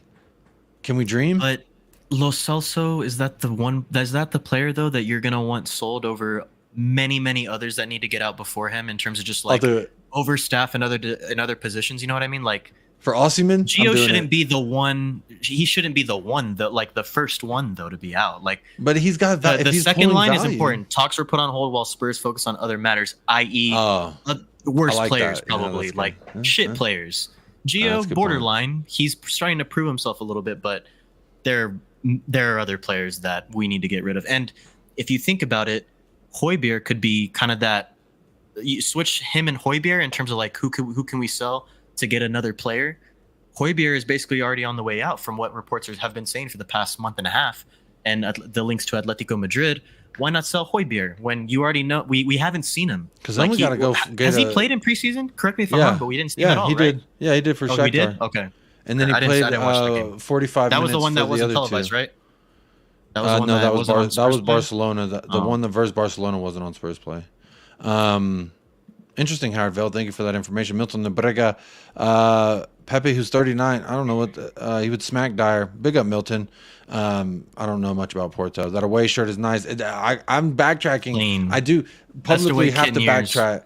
I do have to publicly backtrack. I put that shirt up on here and I talked a whole bunch of shit about it. But again, like they always do every single season, as soon as I see our boys out there in that blue looks so nice. To be fair, it looked more gray than it is. The leaks made it look more gray than it is. Like the actual like blue that's on the front. Did it not look more gray in the leaks? I think that's why. It looked a little bit bland. We have a gray one that's supposed to be I'm not talking about that one. I'm not talking about that one though. I'm talking about this away kit. I thought it looked a little bit more bland in the leaks than it actually does on the players. That's what I'm saying. It could also just be the player effect, which is real. It could be. It's very real. Oh, it's so real. As soon as I see the players in it, else. Ooh, I always I'll flip flop every time about some kids. I always do it because as soon as I would see Kane and Son wearing them, and now it's Basuma and Son. Basuma looks so clean in that number 8 kit. Can we just admire it for a second? But I low key, I even told my wife, I said, guess what happened this morning after the game? She said, what? I said, your boy done flip-flopped on the kit. Remember, I was talking all that shit. I don't even care that it has a collar. I'll take the collar. It looked too clean yesterday. I love the way it looks, too, on TV. It reminds me of the 2020, the blue and the dark blue with the purple kit. It reminds me of that, like, on TV. Yeah. So I think it's going to be a classic. HG Sharp says, Van de Ven will be our monster. Absolutely. Captain Grandma, the average height of our back four after Sanchez came on was 6'2". Nick De La Torre says, super chingon. Center back. Absolutely. I love him so much. Remember, Van de Ven ran out a 90 minutes full game. His exciting plus his fit. We need another one like him. Absolutely. I think Ashley Phillips could end up being potentially like that, just not yet right now. I hope Dyer signs a new contract, says Alan Bennett. Shut up, Alan. Why would you say that? Big up. Let's see what everyone said about the defenders. Jay says we'll get a dirty Sanchez at times, but I'll give him a run at backup. Dave Irish Hotspur was not having it when I served that idea of Sanchez being a backup potential to cover in case of like a light injury or not long term. In the fact that of course not, but let's see. Talking about that match. Richard Evans secured. Big up Jacob Utsk and Lukaku incoming. No. Lukaku. You get to keep him. Lukaku. You get to keep Lukaku over there. Drivers Pina Paratici must stay long term. He's actually been killing it with the transfers. Do you believe that he's working from behind bars? Real quick. Do you think he's working behind bars, Paratici? They said that he's still working as a consultant to the club. And wasn't he at the Brentford match? I heard. Yeah, I heard he was at the Brentford. I saw the picture that he took with the fans. Ooh. Let's see. No one else say anything about Van de Ven? We're going to talk about Basuma next, Minish Man. I guess this is a good time as any. No one else talking about. Yeah, let's do it. Let's hit me, Michael. What are you thinking? Is this the player we thought he was? Stats again? You want me to hit you with some stats again? Yeah, you could do that. Hit me with him. Right. Hit me with him. Talk to me nicely. So Basuma completed 22 out of 26 line-breaking pass attempts versus Brentford. the most line-breaking passes completed on the opening Premier League weekend. Now, I guess that's not including the United match. This was posted before the United match, but from the looks of it, there's no way that anyone equaled or passed that from either side of the game today. But 22 out of 26 line-breaking passes, my friend, just goes to show you. And we had talked about it a little bit earlier.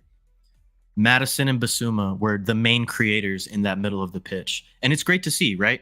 Obviously, I've already touched on the fact that I'd like to see a little bit more of creativity from the front three, also to go along with the midfield.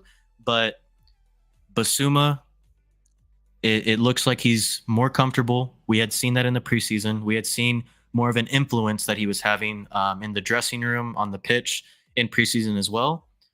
And he looks like he is going to be that boss in midfield that we desperately do need. It was very promising, though, against Brentford. I thought he was one of the best players on the pitch. If Maddison did not have 2 assists, he would have been my man of the match. We'll obviously get into that near the end of the episode, but Basuma, class. If he keeps playing like this consistently, and I'm not even joking here, he's going to be world class if he keeps this up consistently. But you heard it here first, folks. What a game. You heard it here first. For me, Basuma, watching him just control the entire match. There was such a cheeky touch he had at the top of our own box. I think we were defending a set piece or something. The ball got chipped away, and he like caught it on his left foot and just brought it around a man who was pressing him and ran another 50 yards up the field. So Basuma, Big Dick Basuma, I love to see it. Long may it rain. This is the player, Michael. You remember I bought the damn 38 shirt yesteryear. I bought the damn thing, so I always believed he was this kind of a player. It's unfortunate what we saw. I mean, we can always speculate as far as what happened, but if we're to read into his social media antics, if you can call them antics, he wasn't happy. And then as soon as Conte left and Ainge is in, he's like happy to go to training, posting about how happy he is. And he didn't say none of that. He looked miserable in anything I saw him in last summer. Let's remember he is coming off of an injury as well at the end of last season. I know he came back before the season ended, but let's also remember that too. There's also a psychological game that you kind of have to play with yourself when coming back from an injury. And remember, it was an ankle injury. That's not easy to come back, or at least a leg injury, I think. I won't get into the specifics, but remember that mental warfare that also does go on with a lot of players when they're coming back from injury. You also have to take that into account. This is a guy with low confidence, wasn't being played by his manager, ended up getting hurt for a prolonged period of time in the second half of the season, comes back, has a really good attitude under the new boss, has a really, really good preseason, is making a lot of impressions behind the scenes and in front of the camera. And to come out first Premier League game away at Brentford. And again, I know I'm saying it a lot this episode, but people have to understand it is not easy to play at Brentford. They give a lot of teams a lot of trouble, and they've won a lot of games last year against top sides. To come in first game and impress like that speaks a lot to the quality that he brought out. But again, like, I'm just so impressed with this guy coming back. The mentality, just being able to come back and play like that, like a boss. It's very, very encouraging to see for the future. And more specifically, Basuma and Maddison together, man, like, it just works. You know, things that it's just like, it just works. Basuma, Maddison right now, it just works. I love it. I love it. Basuma, second, would have been right up there with man of the match if it wasn't for Maddison. But Basuma, hands down, one of the 2 best players on the pitch yesterday, hands down. Udogie says he only received an 8 out of 10 in the papers. Who's watching these games? There was only one Spurs haters. There was only one pass that I specifically remember from Basuma where I was like, he put a little too much mustard on that one to Richarlison. And to be fair, he took a little bit of heavy touches too. There were some balls that he received in the middle of the pitch that were a little bit loose. Some of them ended up being turnovers, but for the most part, man, what a performance! When you look at his heat map and you know that he's completed over 100 passes, clearly something's going on there in the midfield that he's taking advantage of. So I definitely like it. J. Cole, you already know the vibes. Big up Ryman's son in the house. Happy season 2023-24. Glad to be back on here. Come on, you Spurs. Big up Ryman. Glad to see you back here as well. Howard says, saw Basuma's post-match interview. He came off really well. Should be captain, in my honest opinion. And he spoke really good English, man. I just want to give a shout out to Basuma. I know he's been in the league for longer than like a year, obviously. The year that he's been with us, he was in Brighton for years before that. But very impressed with his English, man. Really came off really well. And I agree. If there was another option for vice captain, I would honestly nominate Basuma just for the way he's carried himself and how highly his teammates speak about him this preseason. Like, I think he's definitely up there in terms of like a potential future captain or vice captain for years to come. Absolutely. I mean, people were throwing it around as well this summer that he should have been in the conversation for that, and I could definitely hear that. Jace could not agree more with you there. Careful, Jace, you're gonna get me excited. I gotta hide the comment real quick because you're gonna get me excited. Would you buy 3 Basumas or 1 Caicedo? I would buy 1 Basuma over 1 Caicedo for 20 million versus 120 million up to 130 million with add-ons. I get it. Didn't we get Caicedo Basuma is for good. 30? I'm not going to bash him. 23, whatever it is. I'm not going to bash Caicedo. This isn't what I'm going to do. But to be able to get Basuma for that cheap, and for how many midfielders since then had been sold, for the fees that they brought in, it's a really good deal, man. I would rather take 1 Basuma over 1 Caicedo. I love me some Basuma. I wanted him, and we got him, and now we're starting to see what he can be. Long may it continue. Let's go. We're past an hour and a half now. Don't know how much longer we're gonna go, but there are some awards we gotta give out, Mike. The first of the season officially. We got man of the match and we got BDE of the match. So at this current time, everyone in the chat who wants to participate, okay, I need you to say who your man of the match was and who is your BDE of the match. And if you're new here, BDE of the match stands for Big Dick Energy. Who brought that thing and played with it on Sunday is the question. Who was slinging it? Who was slinging it? We thought about renaming this award the Christian Romero BDE Award, but you know, I still want to give this man a chance to win it without it being a Christian Romero Award. So we have had some outside of the wall candidates before, but as you all know, we like to keep it 100 here. For me, Michael. Yeah, go ahead. Start us off. I'm going to start with man of the match. I'm going to go man of the match first. And all the people voting, and I've seen fan channels and etc. saying it was Basuma.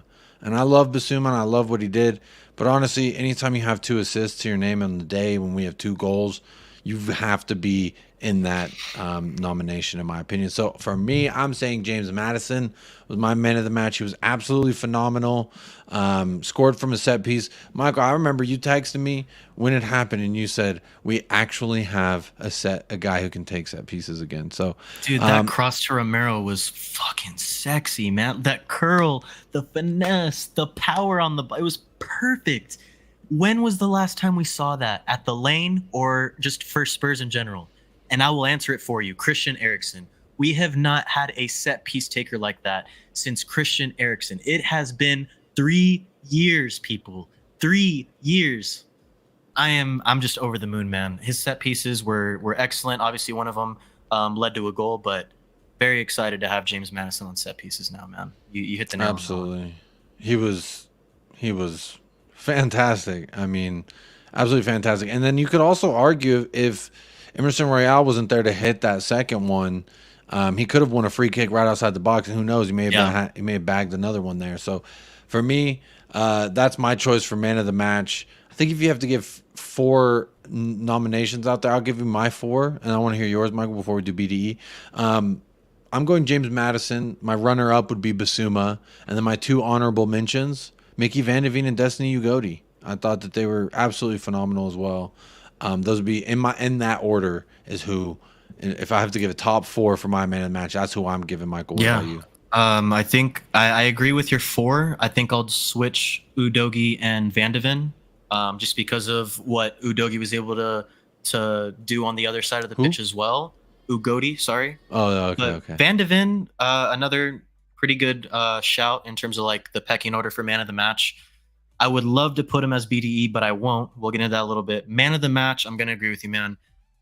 James Maddison, 2 assists on his debut. Most assists of the weekend by one player. No other player had 2 assists in the league during match week 1. Oozes class, continues to ooze class. Had already proven himself that he was still a top-tier footballer in the preseason. Obviously, you shouldn't take too much of that with a grain of salt. But once again, was absolutely phenomenal against Brentford. He is my man of the match. And like I said earlier, Basuma comes in with a very, very close second place to that. And then if you don't mind, my friend, I'll go ahead and give my BDE as well. Absolutely. Go ahead. My BDE is going to the second place of my man of the match, and it's going to Yves Basuma. Like I said, was just absolutely phenomenal yesterday, was all over the place. And Brentford had a very, very hard time of containing him. 22 out of 26 line-breaking pass attempts were completed, the most out of any player in match week 1.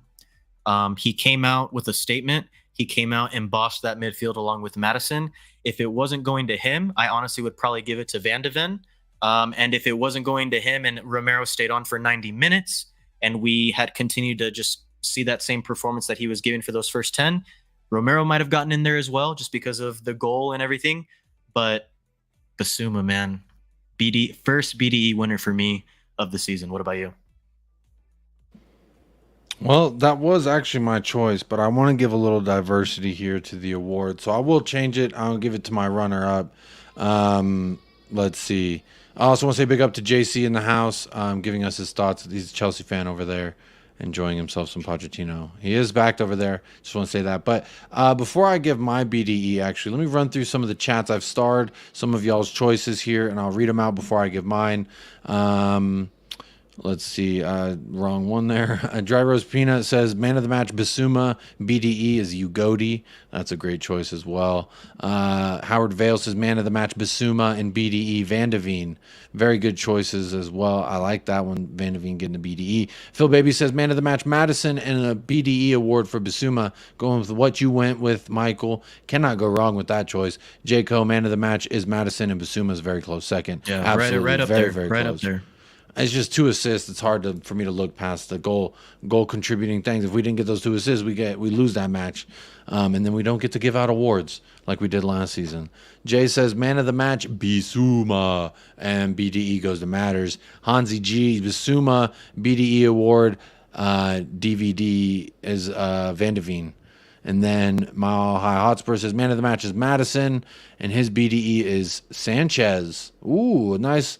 That's the one I ain't heard. Everyone else going with the same one, but a little Sanchez for Mile High Hotspur. That's a good shout. I mean, he stepped in for an injured Romero and played much like we were hoping he would. There was, again, 3 instances where I was really worried for Davinson Sanchez. I thought he was going to get embarrassed, and you know what? He did not. So that's a good shout. Captain Grandma says, man of the match, Basuma, and BDE is Udogie. It's good choices as well. Howard Vale, good night. I think I sent him to sleep. Maybe that's a good thing. I don't know what that means. Big Destiny Energy says there Gina, huh? There you go. This was actually my vote, Gina. So we're thinking alike. Destiny, well, I'm going to give it to Udogie. He played with that certain little... He was third. He was third for me for man of the match. I can see it.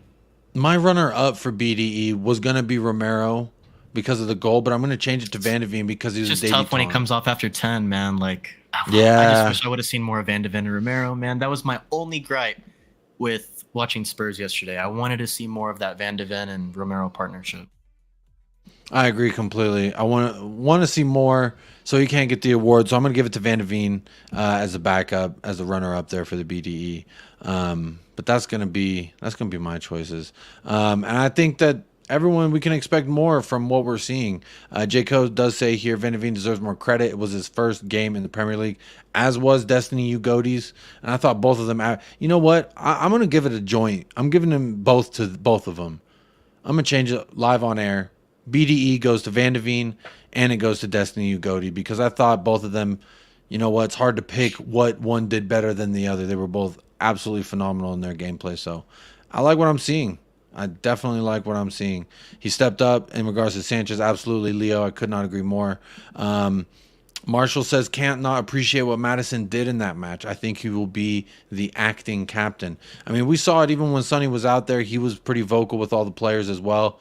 So you might, I think that's why he got the vice. I think that's why he got the vice captainship, in my opinion. Let's see. Marshall's got a question. Says, with Tyler Adams potentially now going to Bournemouth instead of Chelsea, do you think we're missing chances of getting an affordable 6 that can improve the squad? I feel like if we would have signed Tyler Adams, a lot of people would have been upset. Personally, I like Tyler Adams, but I I think do there would have too. been. I don't know if he's on our level just yet. I think Bournemouth would be okay for him. If he goes to Chelsea, I don't see him getting a lot of playing time. Do you? Like even before they signed Lavia, even then, I honestly didn't see him getting that much game time. He wasn't as consistent as I would have liked to have seen. Now, granted, Leeds were bad last year. I mean, obviously they got relegated, but I don't know if he's on our level yet. I think I'd rather go for other options. And this is just me being honest. Just being honest. The stats back up that Tyler Adams is more productive in that role than Lavia. The stats back that fact up, and then he's pretty much up there with Caicedo. He could be slept on, but I kind of feel like he's almost not there yet. Also, kind of like what you're saying, Michael. Like, I think he needs more development. Like, give him a year. Hey, year or two at Bournemouth, and who knows? You know, like he'll get. I think the Bournemouth move is a solid move. He gets consistent game time, and he gets guaranteed improvement. You know what I mean? But absolutely, it's just about how much can he improve, and if he does improve, then let's take a look at him next summer or the summer after. You know what I mean? But like, no, I agree. Right here, right now, I'd rather give the minutes to Sarr. I would. That's just my opinion. And this is coming from an American, ladies and gentlemen. As much as I would love to see Tyler Adams be successful and would love to see him play for my team, I'd rather give those minutes to Sarr right now just because of how promising he's becoming. And, you know, he looked decent when he came on against Brentford too. Let's not forget that. He was better than Skip. And this is what I kind of find interesting. So I want to talk about this for a second. This sixth role in the Ainge system. If I'm not mistaken, wasn't Basuma occupying those spaces yesterday, dropping in between the two center backs? And that's why I told you I would have liked to have seen Gio as well, because you add that type of midfielder alongside where Basuma can sit back at certain points and let Gio drive forward. We saw what Gio could do when he's in those attacking spaces, right? In preseason. That's why I wanted to see Gio in there. But again, with Sarr, I think you can take turns a little bit more effectively because Sarr, I think, is a little bit better at tracking back and a little bit better at defending than Gio, in my opinion. But Gio is better going forward, which is why I wanted to see him, because I thought we could have produced some more chances late on in the match than when we had Sarr in. But you're right. And I was thinking that exact same thing, Jacob. When Basuma was dropping deep, I was like, this is perfect for Gio and Maddison to get further up the pitch and see what they can create and what they can do. But see, I think for me, but with Giovanni Sarr, you can Lo Celso, interchange. I think you can interchange though. But that's the thing is Giovanni Lo Celso in the preseason at least occupied those areas that James Maddison occupied. So I see Giovanni Lo Celso more as a backup to James Maddison. He can play box to box though. We've seen him play box to box. Did he do box to box well?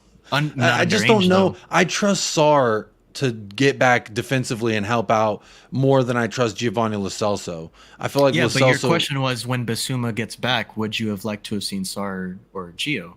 I would rather have seen Gio because of what he can do moving forward. I think he's better going forward than Sarr is at this moment. No, it was Tyler Adams. I was saying I don't see where Tyler Adams fits in. No, I don't. No, right now you asked me about Gio, right over, or you asked me about Sarr and Gio. Right now, we're talking about Gio. I don't see Gio in that role. I see it Skip or Sarr, and I don't see Gio starting there personally because of the defensive liabilities that he would create. But that when we're talking about that sixth role, I guess I lost my train of thought because my wife did pop in here, and so I thought we were talking about Tyler Adams, and I was like, I don't know that we need Tyler Adams, especially if we sell Højbjerg, then maybe I'd take a Tyler Adams. But like, I just don't see him taking Basuma's spot because I see Basuma occupying those spaces in which we're thinking like of a Højbjerg type. Because Højbjerg doesn't even start, so if we're talking about a replacement for him, it's got to be someone playing in that Basuma role, in my opinion. And I don't mind getting a backup for Basuma, but it is an interesting discussion in the midfield because putting Giovanni Lo Celso in there, I just see him doing a lot of what Maddison does. I feel like he would almost offensively, maybe he is the key to unlocking that. I don't know. It remains to be seen. I see him playing 1-2s to each other, and I see it going very well with Gio and Maddison. That's what I envision. You're not the only one either. There's quite a few people who've brought that up. I've seen it online, so it's a good shout. I just wonder if Gio would be willing to get back and do the dirty work that a Sarr or Skip would do defensively. Yeah. Because we're gonna get caught out, right? That's gonna happen naturally with this style, but it's who's going to be the one to really throw their whole body out there. I would trust Skip or Sarr to do it more than Lo Celso defensively. But offensively, Skip is lost. Sarr is, you could say, working on it, coming along. He's been shooting at the barn all preseason. But Skip's the only one who's actually scored out of the two. But Lo Celso, I wonder how we're going to shape up versus United. It's interesting talk there. Well, we know he's got a better chance than Ndombele has of cracking into the team this year. That's for sure. Yeah, the word on the street is that despite early preseason, not impressed. Yeah, Andrew's like, who is? This is now the fourth manager, correct? That can't get a tune out of the guy. Might be time to cut our losses there. Emil Mehik says, "Is it true we're looking to sell Dyer? A huge if true." This and the Lukaku news came out to be false yesterday. I hope we are. I would hope we are. Yeah, I hope we are. Absolutely. It is kind of crazy what's going on with Liverpool and Chelsea. It won't overshadow. Trust me, November 3rd, it's going down. Don't you worry about what's going on between y'all and Liverpool. Howard Vale says, speak to Alan from Time Added On about sending me to sleep. He recommended your channel and said your voice sends people to sleep. He meant it in a good way. I know how he means it. He definitely meant it in a good way. Shout out Alan from Time Added On. VAR is a joke. How was Son's foul a pin when Onana's ass slap wasn't given as a... I didn't see... Michael, you saw it, and you were pretty upset about it. I sent you like 3 clips. I sent you like 3 clips. You're going to agree. I'll have to watch. Ass slap. I like it. Now I'm really looking forward to seeing it. Next week, the Girthy Award goes to... We'll see. Might have to introduce the Girth Award, but I think it's all encompassing the BDE. Girth is included in that. Then who? Do you guys think we won't sign a 6 this window, or do you think that depends on sales? I think it depends on Højbjerg, absolutely. If we sell Højbjerg, then I see someone we buy in that position. That's just me. Michael, do you have any other feelings about that 6 position? I agree. Yeah, I agree. If we sell a midfielder, one will come in. Absolutely. Big up CF is in the house. Says we haven't talked about Son yet. In the first half, he made multiple runs. I think like 6, and no one attempted to play him through. If someone go back to the start, man. We talked about the front three a lot. Yeah, we did. And real quick, synopsis was every single one of them needs to be better. All 3 of them must all see 3 of them more. were ass. That's what we said. All 3 of them were ass. They need to be better.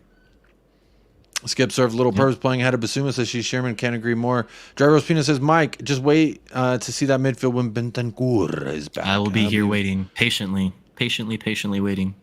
Yeah. Tyler Adams, he is a good player. He's a very good player. I like him. Shout out America. I agree. Surely Lo Celso isn't going near the 6. No, I think that's Basuma's spot. I don't trust Skip. He turns on the ball like a truck with no wheels, says Marshall. Caption, Grandma, I agree with Michael about Gio and Matters, especially when we're pushing for a winning goal. Maybe that is the key to what we needed. Instead of the Sarr coming in, maybe it should have been Lo Celso, and then we could have opened up their defense a little bit. It's better going forward. He is better going forward. He has shown it in this preseason as well that he's got the qualities. Just can he put it together with the mentals? The only reason I was happy Onana got away with the foul was fantasy. Oh, okay. Ryman Sun says Poro's ass too. False, but all right. Defending, I'll say Poro's ass at defending. He's not very good at tracking a man running behind him. He's not an ass player though by any means. He's got pace and power. He can be successful. There's a talented player in there. Just wait. Just be patient, man. Honestly, especially with his mentality, because we know he works really hard. We know he gives all for the badge. He's already proven that. He proved that to me in his short 4 or 5 months since he had been here in that second half of last season. There's no doubt about that. I just think we need to see Ange finds where he best suits the system, whether it's in an attacking role or a defensive role. And then also we just need to see a little bit more improvement on the defensive end if it is going to be at that right back position. But he's not asked by any means. Ryman Sun says, I'm not capping. Mike is capping. I'm not I just like the emoji. The emoji's kind of fun. The little blue hat. It's funny. Raymond, stop the cap. Stop the cap. Gina Hunt says he just had surgery all night. Yeah, hamstring. He's fucking injured. He's done for. C. Sherman, lastly, real quick before we wrap up the show, says Rio Hatate was a box-to-box midfielder for Ainge's Celtic team. Apparently, he would be looked at if Pierre Højbjerg is sold. Again, he's the Japanese it all hinges right? on that. He's the Japanese lad? Yeah. Mm-hmm. I've heard, I heard the same thing. Too. And then also, Mike, for you, Jaros Pina says, who's better, Luka Modric or Luka Doncic? Well, I would love to say, as much as I would love to say this guy right here, he has yet to win a championship. So until he wins one for my team, I have to say Modric, just because best midfielder in the world at many points in his career, and he's won it all. Luka has not yet. But stay tuned, man. We're winning it all this year. Luka and Kyrie, we're coming. We're coming. Is Kyrie staying in Dallas? I don't even think he's staying. Yeah, he resigned. Yeah, he resigned. But aren't we looking to trade him? Agency. No. I thought we signed him to trade him or something. I don't know. No, he's in Dallas. He's in Dallas. Okay. Big up Phil Baby in the house. Big up everyone who's watched this live or on playback. Big up yourself right now. We are going to go ahead and part ways with the show, but before we do that, as always, want to get Michael's final parting thoughts on the day. Big up everyone in the chat who's been here, hitting them likes, participating in the poll. Going to end the poll while Michael gathers his final parting thoughts. And we'll see, we've got 78 votes and 66 likes on the video. That tells me 12 of y'all do not want to grab the free beer on the way to the party. To me, that's suspect as hell.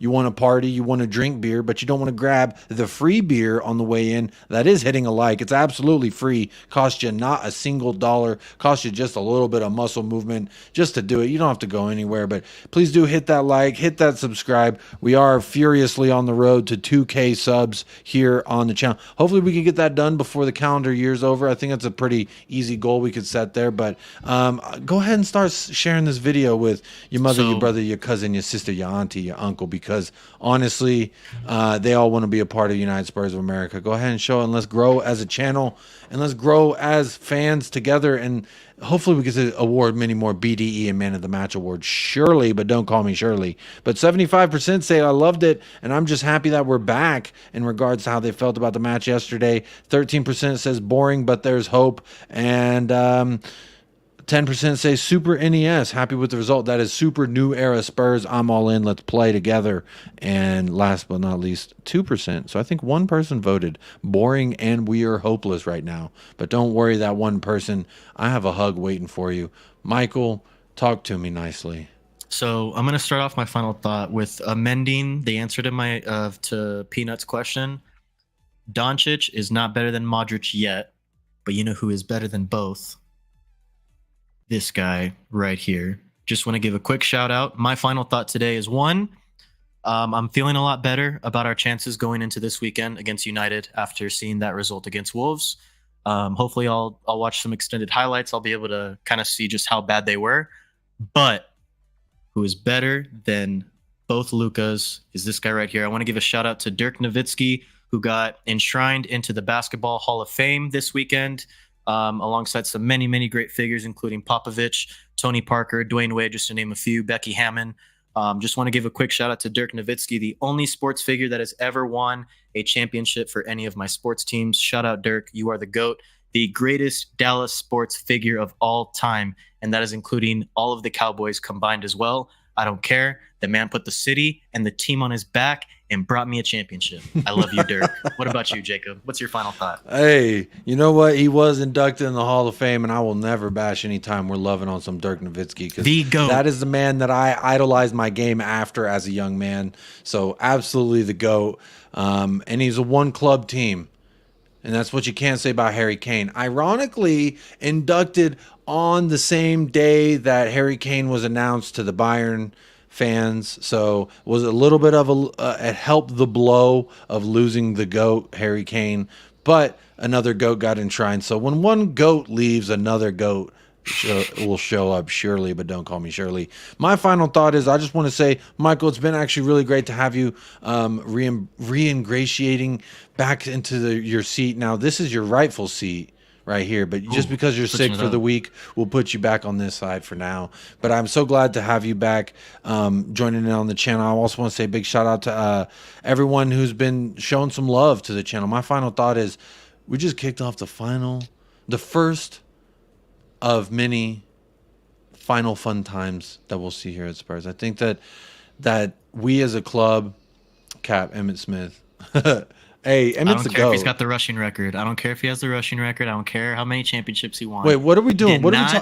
He did not put Dallas, the entire city, or his entire team on his back. He had Troy Aikman, Michael Irving, Moose Johnson. He had so many. He did have the best offensive line in the And the Yeah, he did. defense was insane back in the day. It was insane. But someone's got to run that ball. Someone's got to run that ball. That's true. But my final thought is, let's love each other. Let's be excited about what we're seeing. This is the first of many hiccups we're going to be faced with, but I think a 2-2 draw versus Brentford is a great way to kick this season off, personally. So I've got a lot of hope. I've got a lot of love, and I hope everyone who's listening to this right now has the same in their heart. If not, keep tuning in. And if you do, keep tuning in, because we'll help you feel the love. We'll help you feel the positive vibes, immaculate vibes, as I like to say. But I think that's going to do it for us. So I'm going to sign off in the fashion in which I've signed off the Untitled series here. I'm going to say, as always, up the lads. Wait, no, I'm already fucking it up, Mike. It's stay blessed, stay fresh, up the lads, and come on, you Spurs. Hit the like and subscribe, people. We'll see you at the weekend.